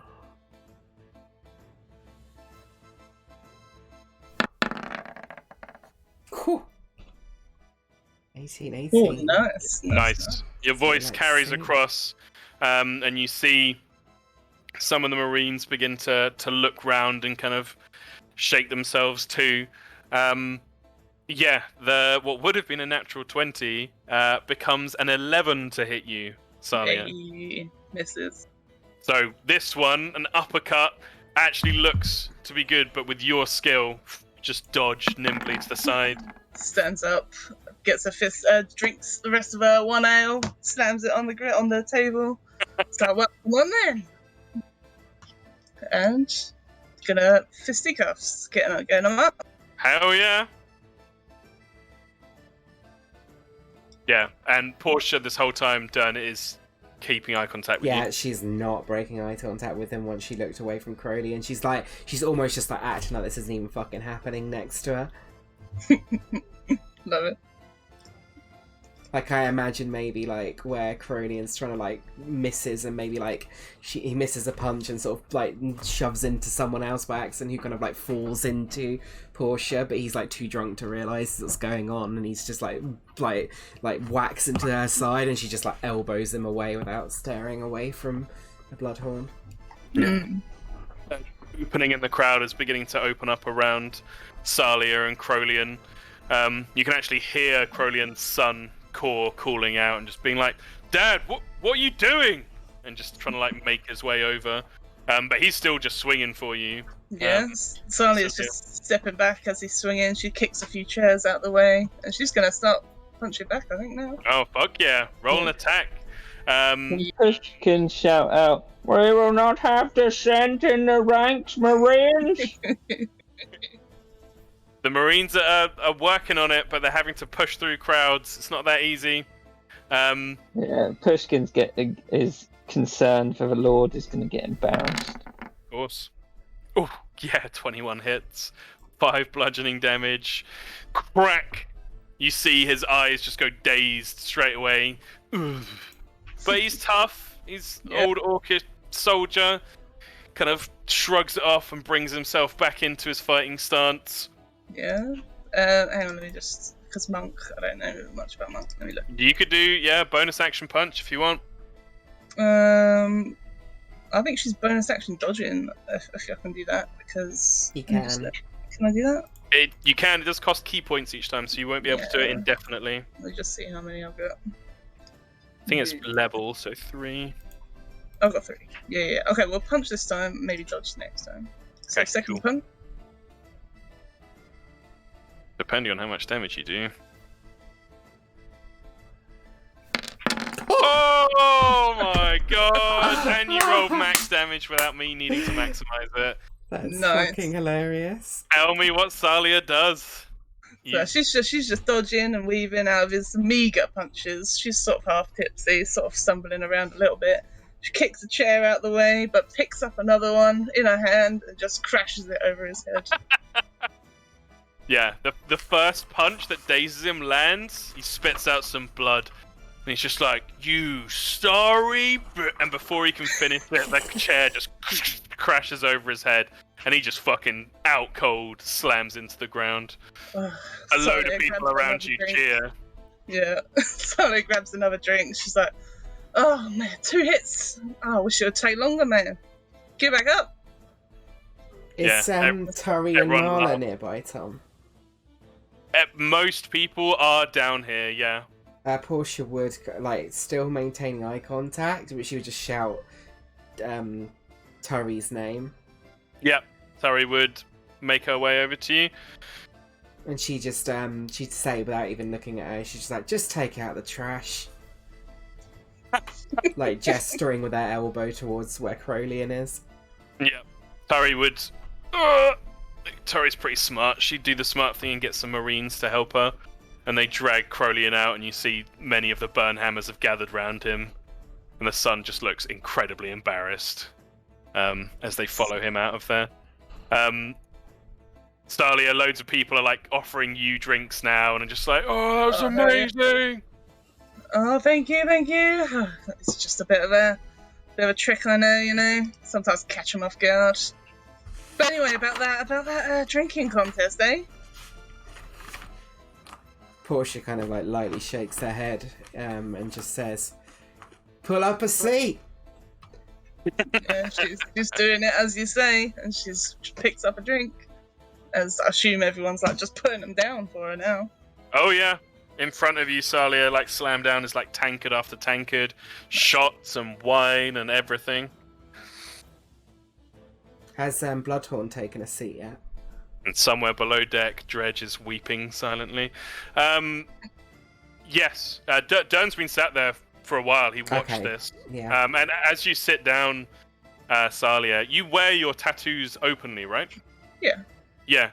He'd eye them and give you a bit of a nod, and he'd flex one of his arms and pull the sleeve up, and you see there's some Sari tattoo work there as well.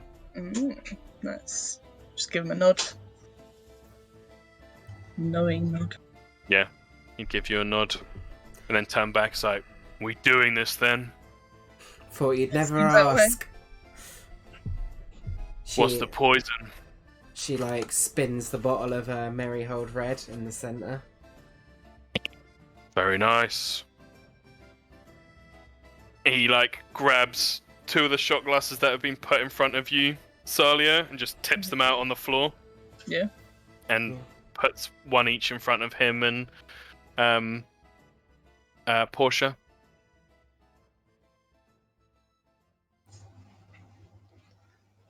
It's on 3. You've not got a shot glass in front of you. Oh.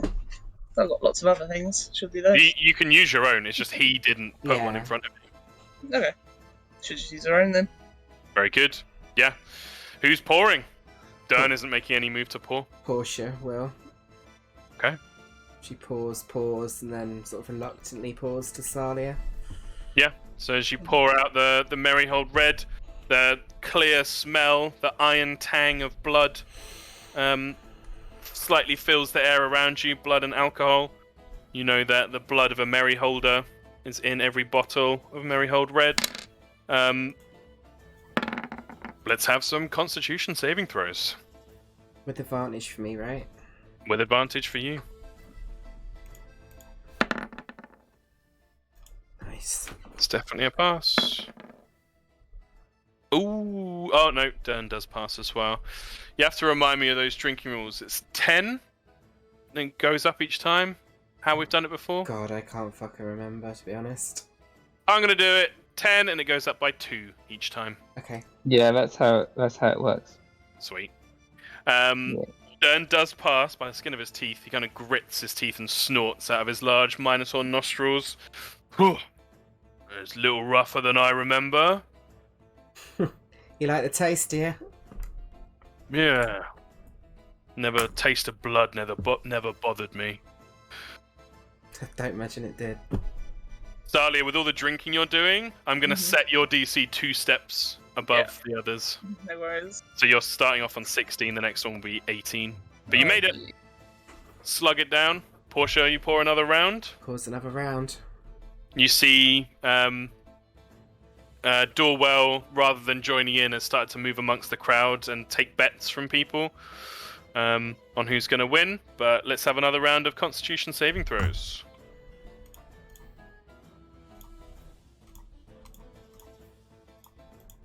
Thank you, Pushkin.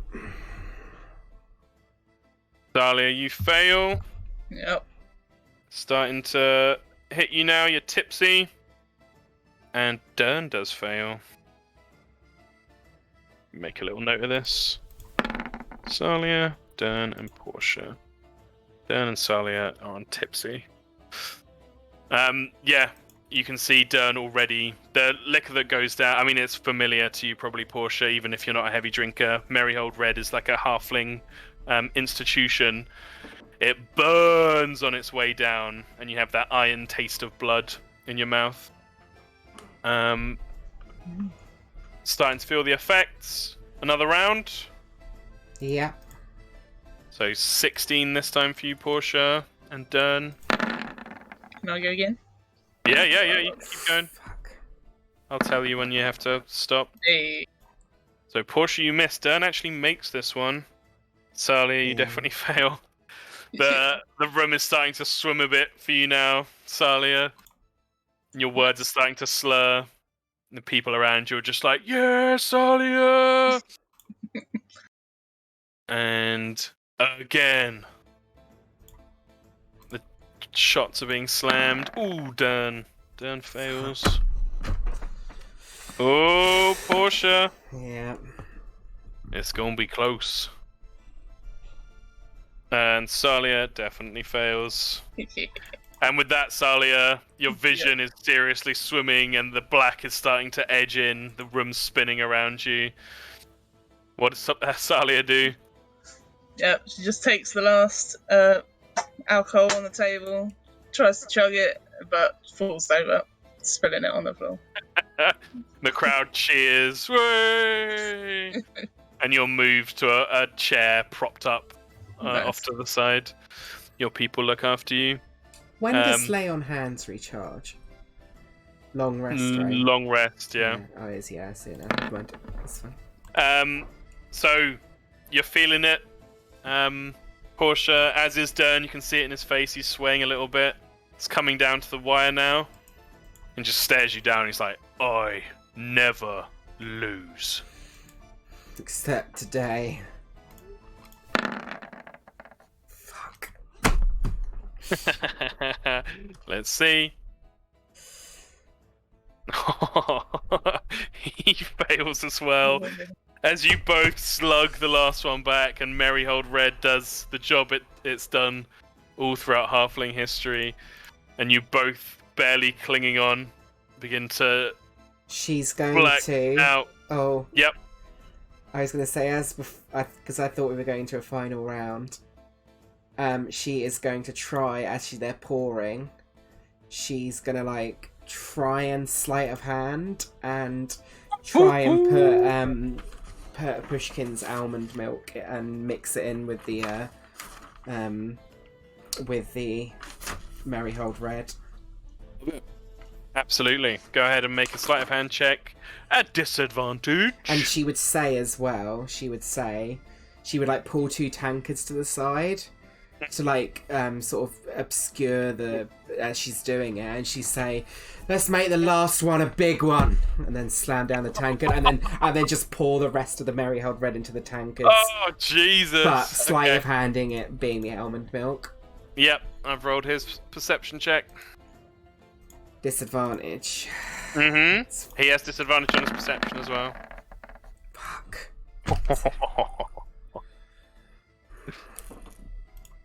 You start pouring. You think you've done a pretty good job. The almond milk container kind of comes down your long coat sleeves and sits in your hand. You're like, yeah, I've got this. And then you feel a heavy hand slam on yours. He's just like, what are you doing? Nothing gets past you, does it? Drink. He like pulls your hand up. It's like, what is it? The strong stuff. No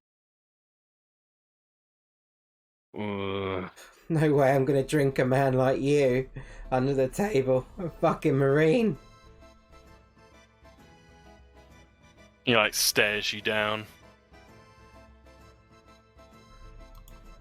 He's pretty fucking drunk. She's just smiling at him, like gritting her teeth. That painted smile just fully up to like the ends of her lips curled up, just gritting her teeth and smiling the whole way. Can like, Pushkin do a perception check? Of course, and I'd have Portia make a deception check. Disadvantage. I want to see what's going on. Yeah, 8. 8. He is drunk though. Let's see his insight. Oh, Pushkin. 100% Pushkin. You see what's happening. Okay. Is Pushkin intervening at all? No. Okay.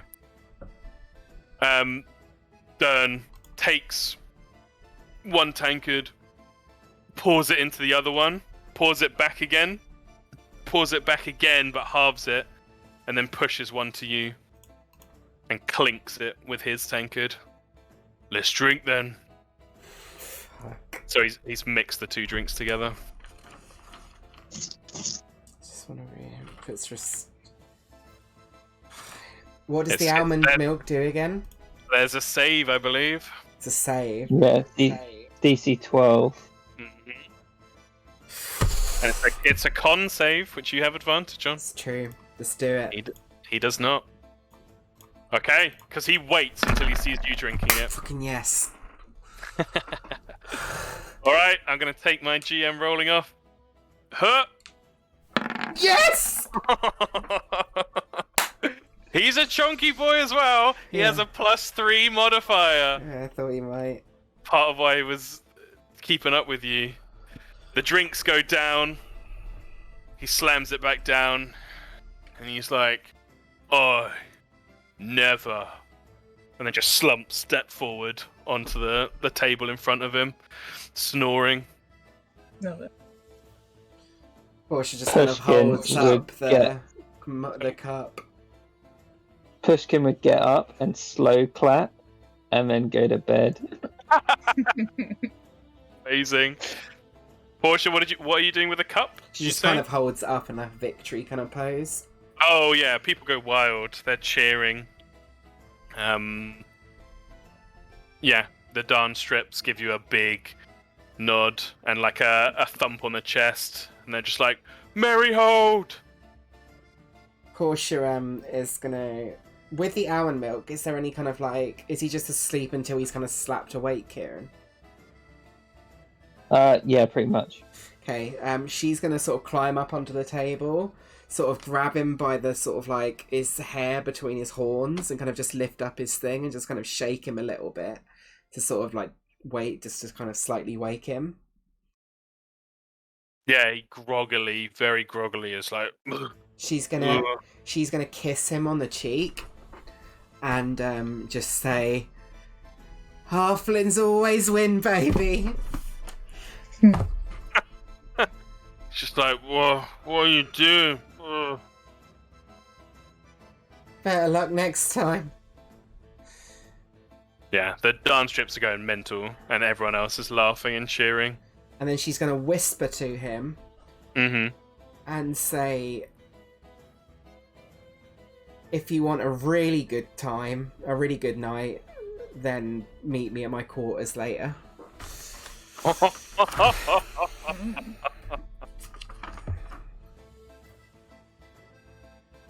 He seems mostly out of it, but you get the impression he's picked up on your words. Okay, good. Then you just let his head go back down. Mm-hmm. Yeah, his head slumps back down on the table. You hear the laughter of Toria, Mooncloud from across the way. Gives you a bit of a nod. Yeah, She she's seems quite pleased. she's just gonna kind of be celebrating, but not drinking anymore. Specifically, not drinking. Because the room is spinning pretty bad for you. Mm-hmm. Very good, very good. Okay. So everyone's fucked. Okay, cool. What's the Burgomaster doing in this time? Yeah, it's the Burgomaster. Burgomaster's there. Is he just hanging out? Is he mingling? She's unmuting. Depends. Is there karaoke? No.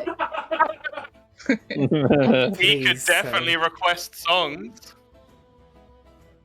Yeah, he'd definitely be like, "Oh yeah, so do you do this song?"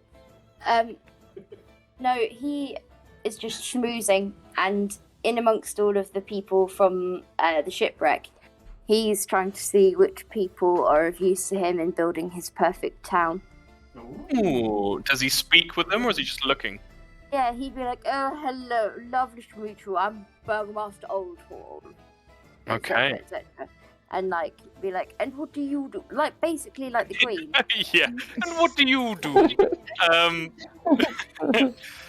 Okay. Very quick Yes. rundown. Is he going around it like it's a posh party, like with his champagne? Yeah, Talking literally, to yeah. these rowdy drunk people. Is he holding Brutus under his other arm? Okay, the shipwreck people, very simply, Dredge is down in the hold, so you don't meet with him. Nortwin. Side note, these people aren't here at the party, because most of them are sleeping. The only one here at the party is the Yuan Ti, so I'll give you a little bit more info about her. But just from everyone talking, because news of them's gone around the ship, you would know Nortwin is a ship's carpenter, so he's a carpenter who works with wood. Bajir is a translator, seems very, very good at what he does. Dredge is like a busybody shipmate. Tyre is an athlete. She was actually traveling to compete in the Unity Games in Sedistray. Probably part of why she's so fucking unhappy that her ankle's broken. She's meant to be like a top-level athlete. And Xerxes doesn't seem to have a role. She was just a passenger on the ship. Not much else is known about her. Very young. Suspicious. And the Yuan Ti. I'm really sorry, love. I'm hearing my voice. Thank you, appreciate that. The Yuan Ti you learn a bit more about because you can actually speak to her. Very charming. Despite being shipwrecked, she wears beautiful clothes, though now water damaged. Jewelry, finery. Her token kind of gets it across pretty well. I'll make her a bit bigger. Yep. If you can see her there. Just this gorgeous Seems to be sort of early to mid 30s. Lavish jewelry and gold. Fine silks, though. Like I said, now they have been wet and dried. You would notice. Well, make an insight check or perception, either one.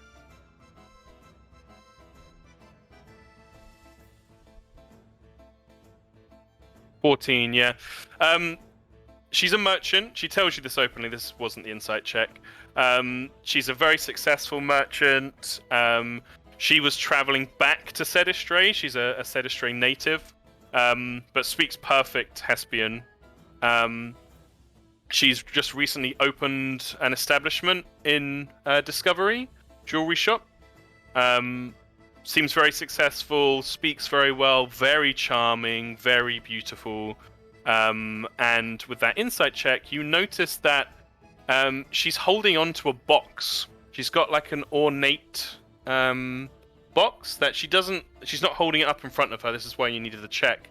She kind of keeps it down to her side, kind of half hidden by some of her flowing silks and such. But it looks very beautiful and ornate and gilded and such. But yeah, she chats with you very warmly. A little bit of flirtatious suggestion in there as well. You wouldn't, apart from the slight state and staining of her clothes, you wouldn't know she'd been shipwrecked.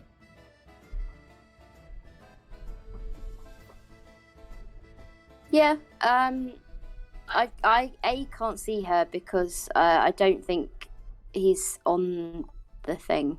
Oh no. I will put her somewhere you are. In the Lord's cabin. Boosh. That's on the left. Oh yes, I remember this token. Yeah, he's definitely trying to vibe it out. Yeah, go ahead and make a social skill of your choice. Let's face it, it's the Burgomaster. Getting her into bed, it's going to be persuasion. A 15. She seems interested. She responds to your flirting. Why? You're so charming. The touch barrier is broken. She kind of warms up, gets close in to you, asks you to sort of show her around the deck, and then eventually, is there somewhere more private you could speak? Anya's face is incredible. How does the Burgomaster respond? Very, very eagerly. And then yeah, we can fade to black there as you close the door of your cabin behind you, accompanied by Suntia Kel Esribe. Would Portia have been able to catch Pushkin before he left, or not? Was it too much like he's just No, gone? Pushkin left pretty promptly as you won the contest. But you could go and find him. You know where he's going to be. Maybe. Depends if he sleeps in the kitchen. She will go seek him out before she heads back to her cabin. Is Pushkin in the kitchen? Or is he in his cabin? No, he's gone to bed. Okay. He wasn't impressed. So you don't find him in the kitchen, but you know the cabins where people are, so you could knock on the door of his cabin if you wanted. No, she wouldn't. Yeah, She's so you don't just- see him in the kitchen, yeah, and you're like, she's just gonna sober up as best she can. Before- yeah, you put your mind to it, drinking lots of water, eating some more of that bread. Yeah, she'd definitely eat more of the bread. Yeah, and you accelerate the sobering process. And she's gonna wait in her cabin. Okay. She'd take off the trench coat and sort of strip off her sort of undergarments, but she wouldn't undo her bandages or anything. But Okay. I made some rolls. Tom, why are you looking at me like that? Have I missed something here? Sultry, dramatic things are happening, and you're not doing your usual facial expressions. She wouldn't have Sorry, her breastplate right. on Tom, but she would have a shield within grabbing range if needed. Interesting. Okay. But it's not like it's particularly. Oh, actually, no, that's too risky. Yeah, she's just gonna have the shield within grabbing distance if needed. It's not like it's, but not suspiciously. It's just like, oh, it's chucked it on just on the floor. People start to filter out, heading off to bed. Families ushering younger family members to their hammocks.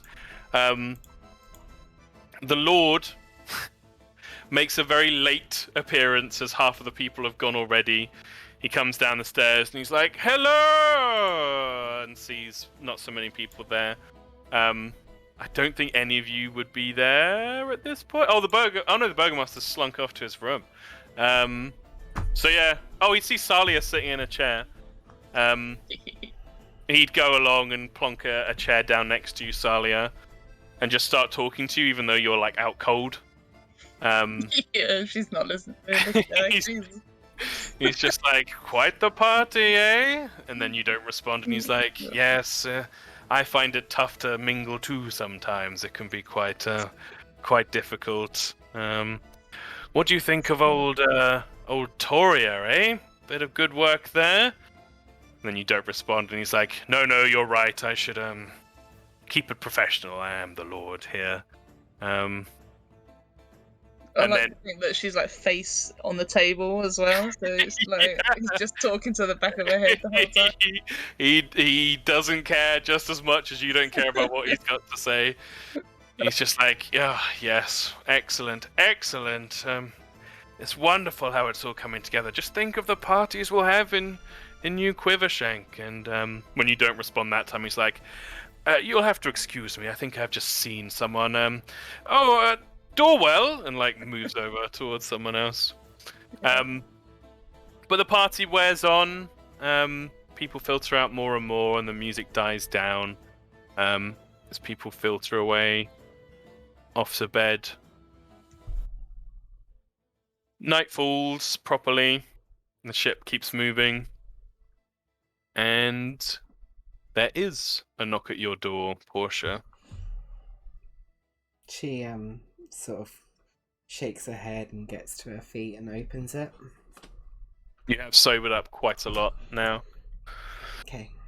You open it, and fully filling the size of the door frame is the muscular physique of Derm Bloodhorn. She He just stares straight in at you, standing there in the door. she like gestures to the bed and sort of stands aside so we can come in. Yeah, he makes his way in and just says, "Never seen someone drink like that." Yeah, you never came to Maryhold then, did you? Spent most of my life on the sea. Always thought you land folk were a weak lot, but maybe there's something to it. Hey, we do our best. Why don't you go sit down? I'll get us one more nightcap. Yeah, he makes himself comfy on the bed. Yeah, she will actually pour him a drink Mm-hmm. and then pass it to him, and then sort of like mount him on the knee, sort of like sitting beside him. Yeah. And she'll He drinks from it heartily.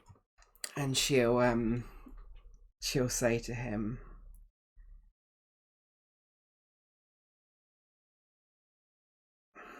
she's saying,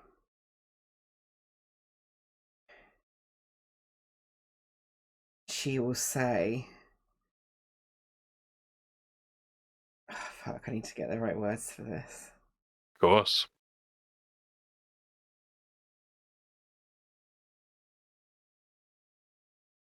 she'd say, I can't say I've ever been with a Minotaur before, but I get the impression that you like a woman who takes control. He kind of huffs through his nostrils. Anya's face is amazing.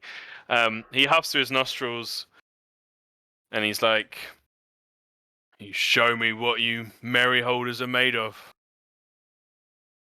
She smiles, and then her mask drops, and she says, "Grovel," and she's casting command. DC 13 wisdom save. He rolled a 4. He has to fall prone and end his turn. Okay. He goes to his knees on the floor. And if you allow me to kind of role play, obviously, it out, because she wants to speak in this time, but also doing stuff at the sort of same time. Yeah. She will say, "You say those on the land are weak, and you on the sea are strong. Strong enough to seek out enemies. Enemies, and take blood from those who've done nothing.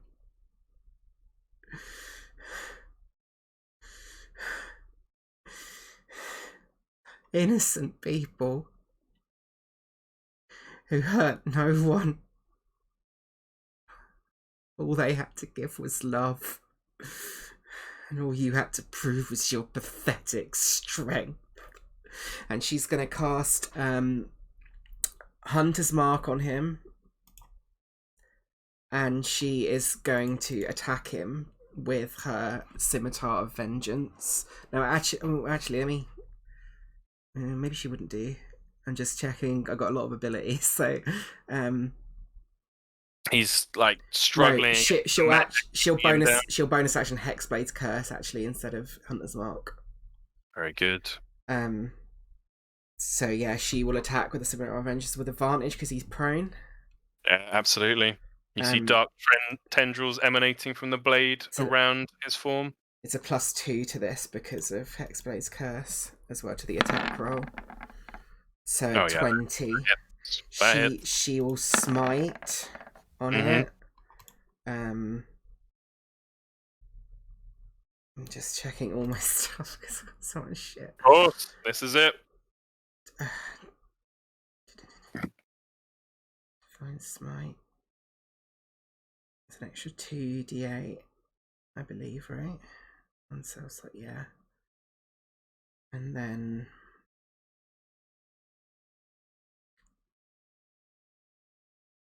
Oh, sorry, I'm just it's a lot. Yeah, so roll damage on that, and then it's... So 10 points of slashing damage, and then the smite damage would be 2d8. 2d8, right? Mm-hmm. Oh, fuck's sake. Okay. Strike. The strike is true. Sinks into the back of Durn Bloodhorn. A grievous blow. The power emanating out in the strike is weaker than you wanted. The drink still sapping your focus and your strength.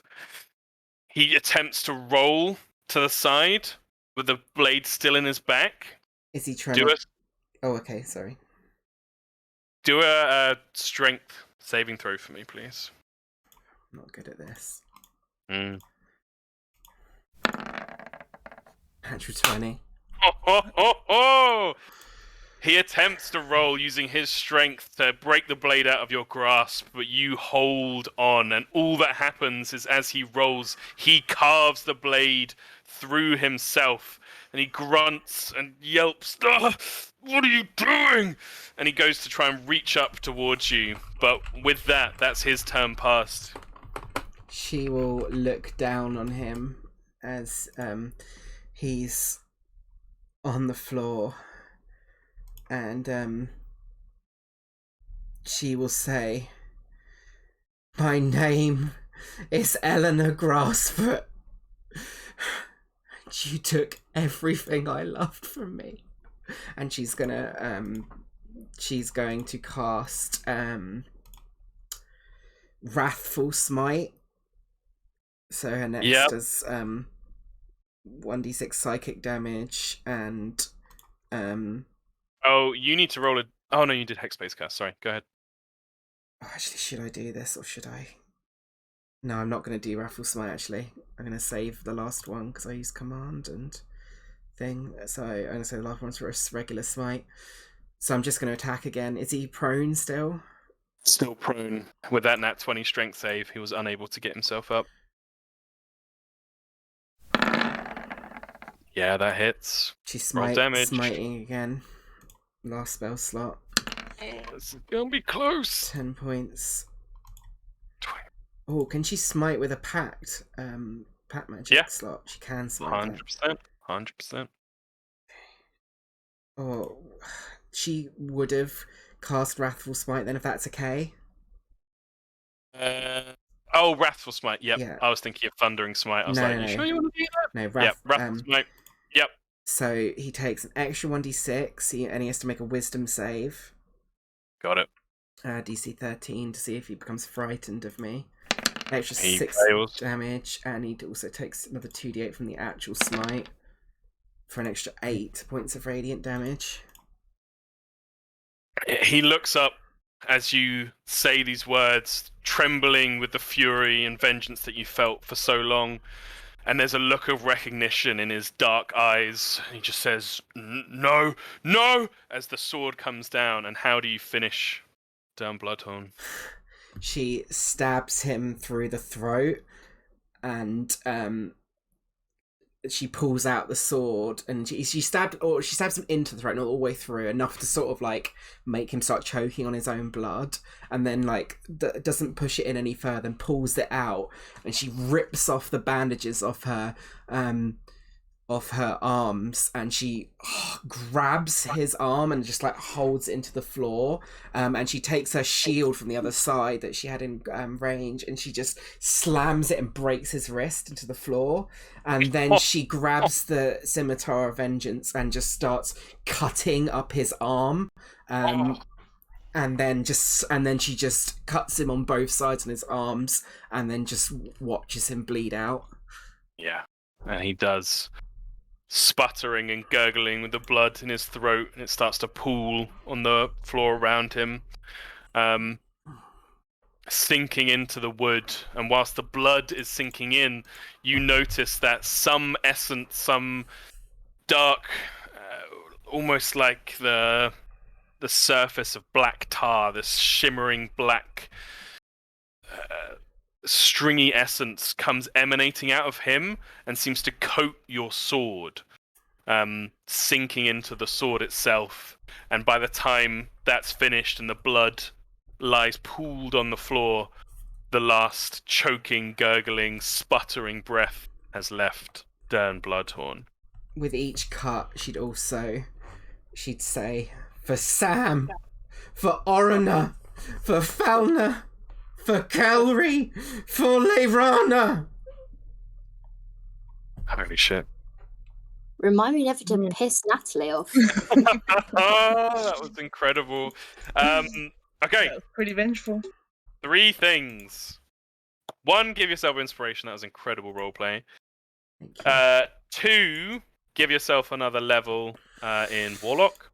Yeah. And 3, remove your Sword of Vengeance from your inventory and search for the weapon named Bloodhorn. Oh shit. God, good time for my internet to stop fucking lagging. Come on, D&D Beyond.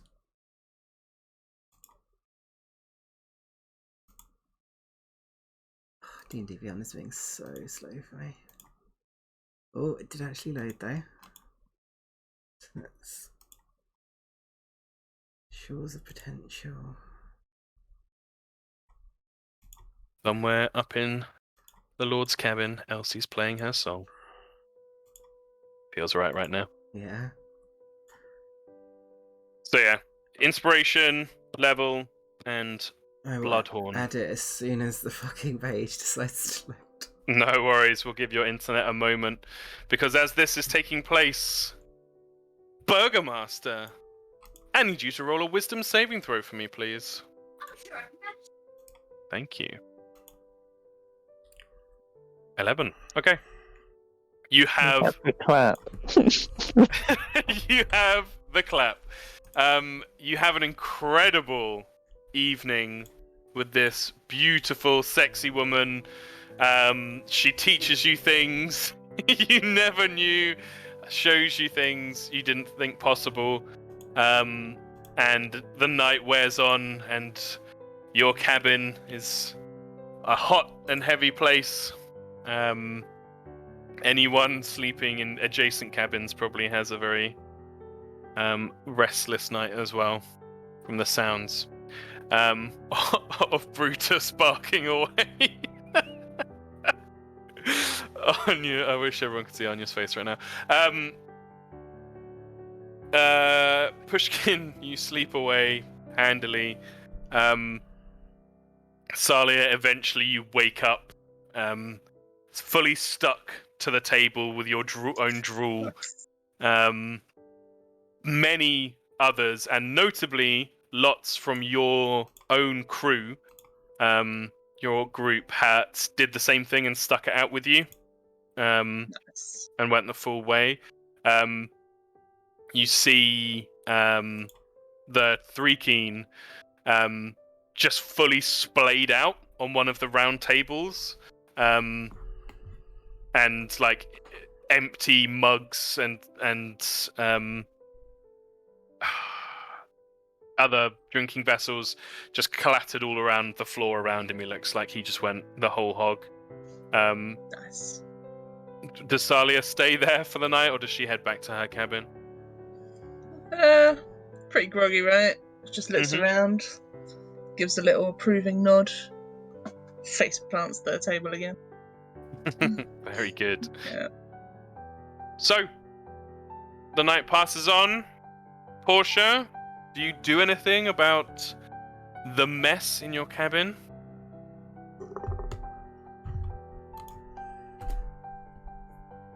I like to think Portia perhaps didn't think of anything beyond this moment. She didn't. That's why I paused. Yeah. She just sits there and lets the blood pool into the floorboards. She feels no relief.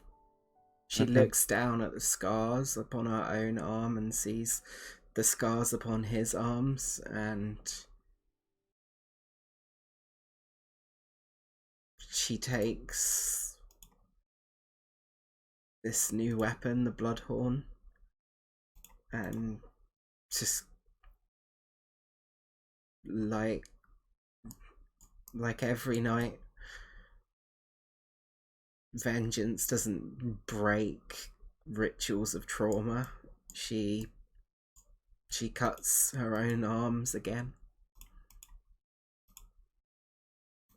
And Portia would see, I don't know if it would change her decision at all, I don't think it would, but she would see the blade has notably changed. There is that dark, oily sheen to the blade itself. She knows where it comes from, so she... Oh, yeah. And you feel... Yeah. You feel that his isn't the only spirit within the blade. Mm-hmm. I don't think it surprises her. Yeah. But eventually, you come to rest.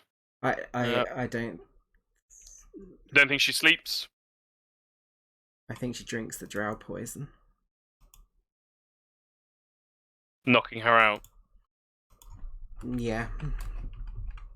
It would, mechanically she'd be poisoned for an hour, but it saves by 5 more. And if you'll allow me to, she would just, because she's just willingly drinking it. Yeah. I think she'd been knocked unconscious until she's woken up. Okay. The morning comes, the night passes, you move into the first day of Full Sin. Tonight will be the night of holding, celebration.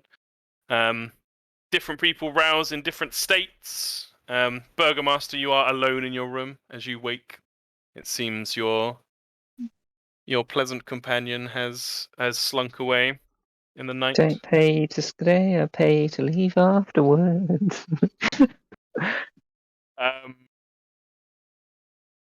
But you feel a deep satisfaction in your body from your night's exertions. I need anybody at all just to roll me a straight D20, please.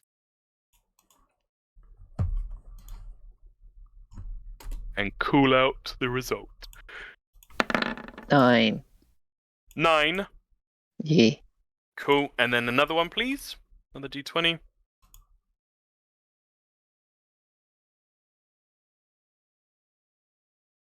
Wait, that isn't. 1. Weird. You rolled a D1 and got a 1. It's because I clicked it. 3. A 3. Nice. Okay. The rain that had eased off throughout as the last day went on is now nowhere to be seen. Air is clear and dry. It does mean the wind has dipped a bit, so you won't travel quite as fast as the last day. No one would particularly come and wake Portia up, so I'm going to have Specular Sophist Mills make the survival check. For now. Ooh, not too bad. Checking the DC. Yeah, with no advantage, the Specular Sophist keeps you on track. He actually does her job. But with the wind lower, 1, 2, 7, 5. I had to move you back a little bit because I realized I got the number of squares wrong last time. But you are well on your way towards the Serrated Isles. Very, very good. Lost my place. Right. To begin the day... Oh, I just realized the time. Should we stop here? Mm-hmm. Yeah? Yeah. Feels like a pretty Yeah. good place to stop. As the day dawns on the 3rd, the sun rises. High Fire, that's the name of the sun in Archivia. High Fire rises, the 3rd day of your expedition. People in different states of of how they experienced the night before. And somewhere below Portia's cabin, a dull dripping of red into the room below. And with that, we'll finish today's session. Bees. Oh.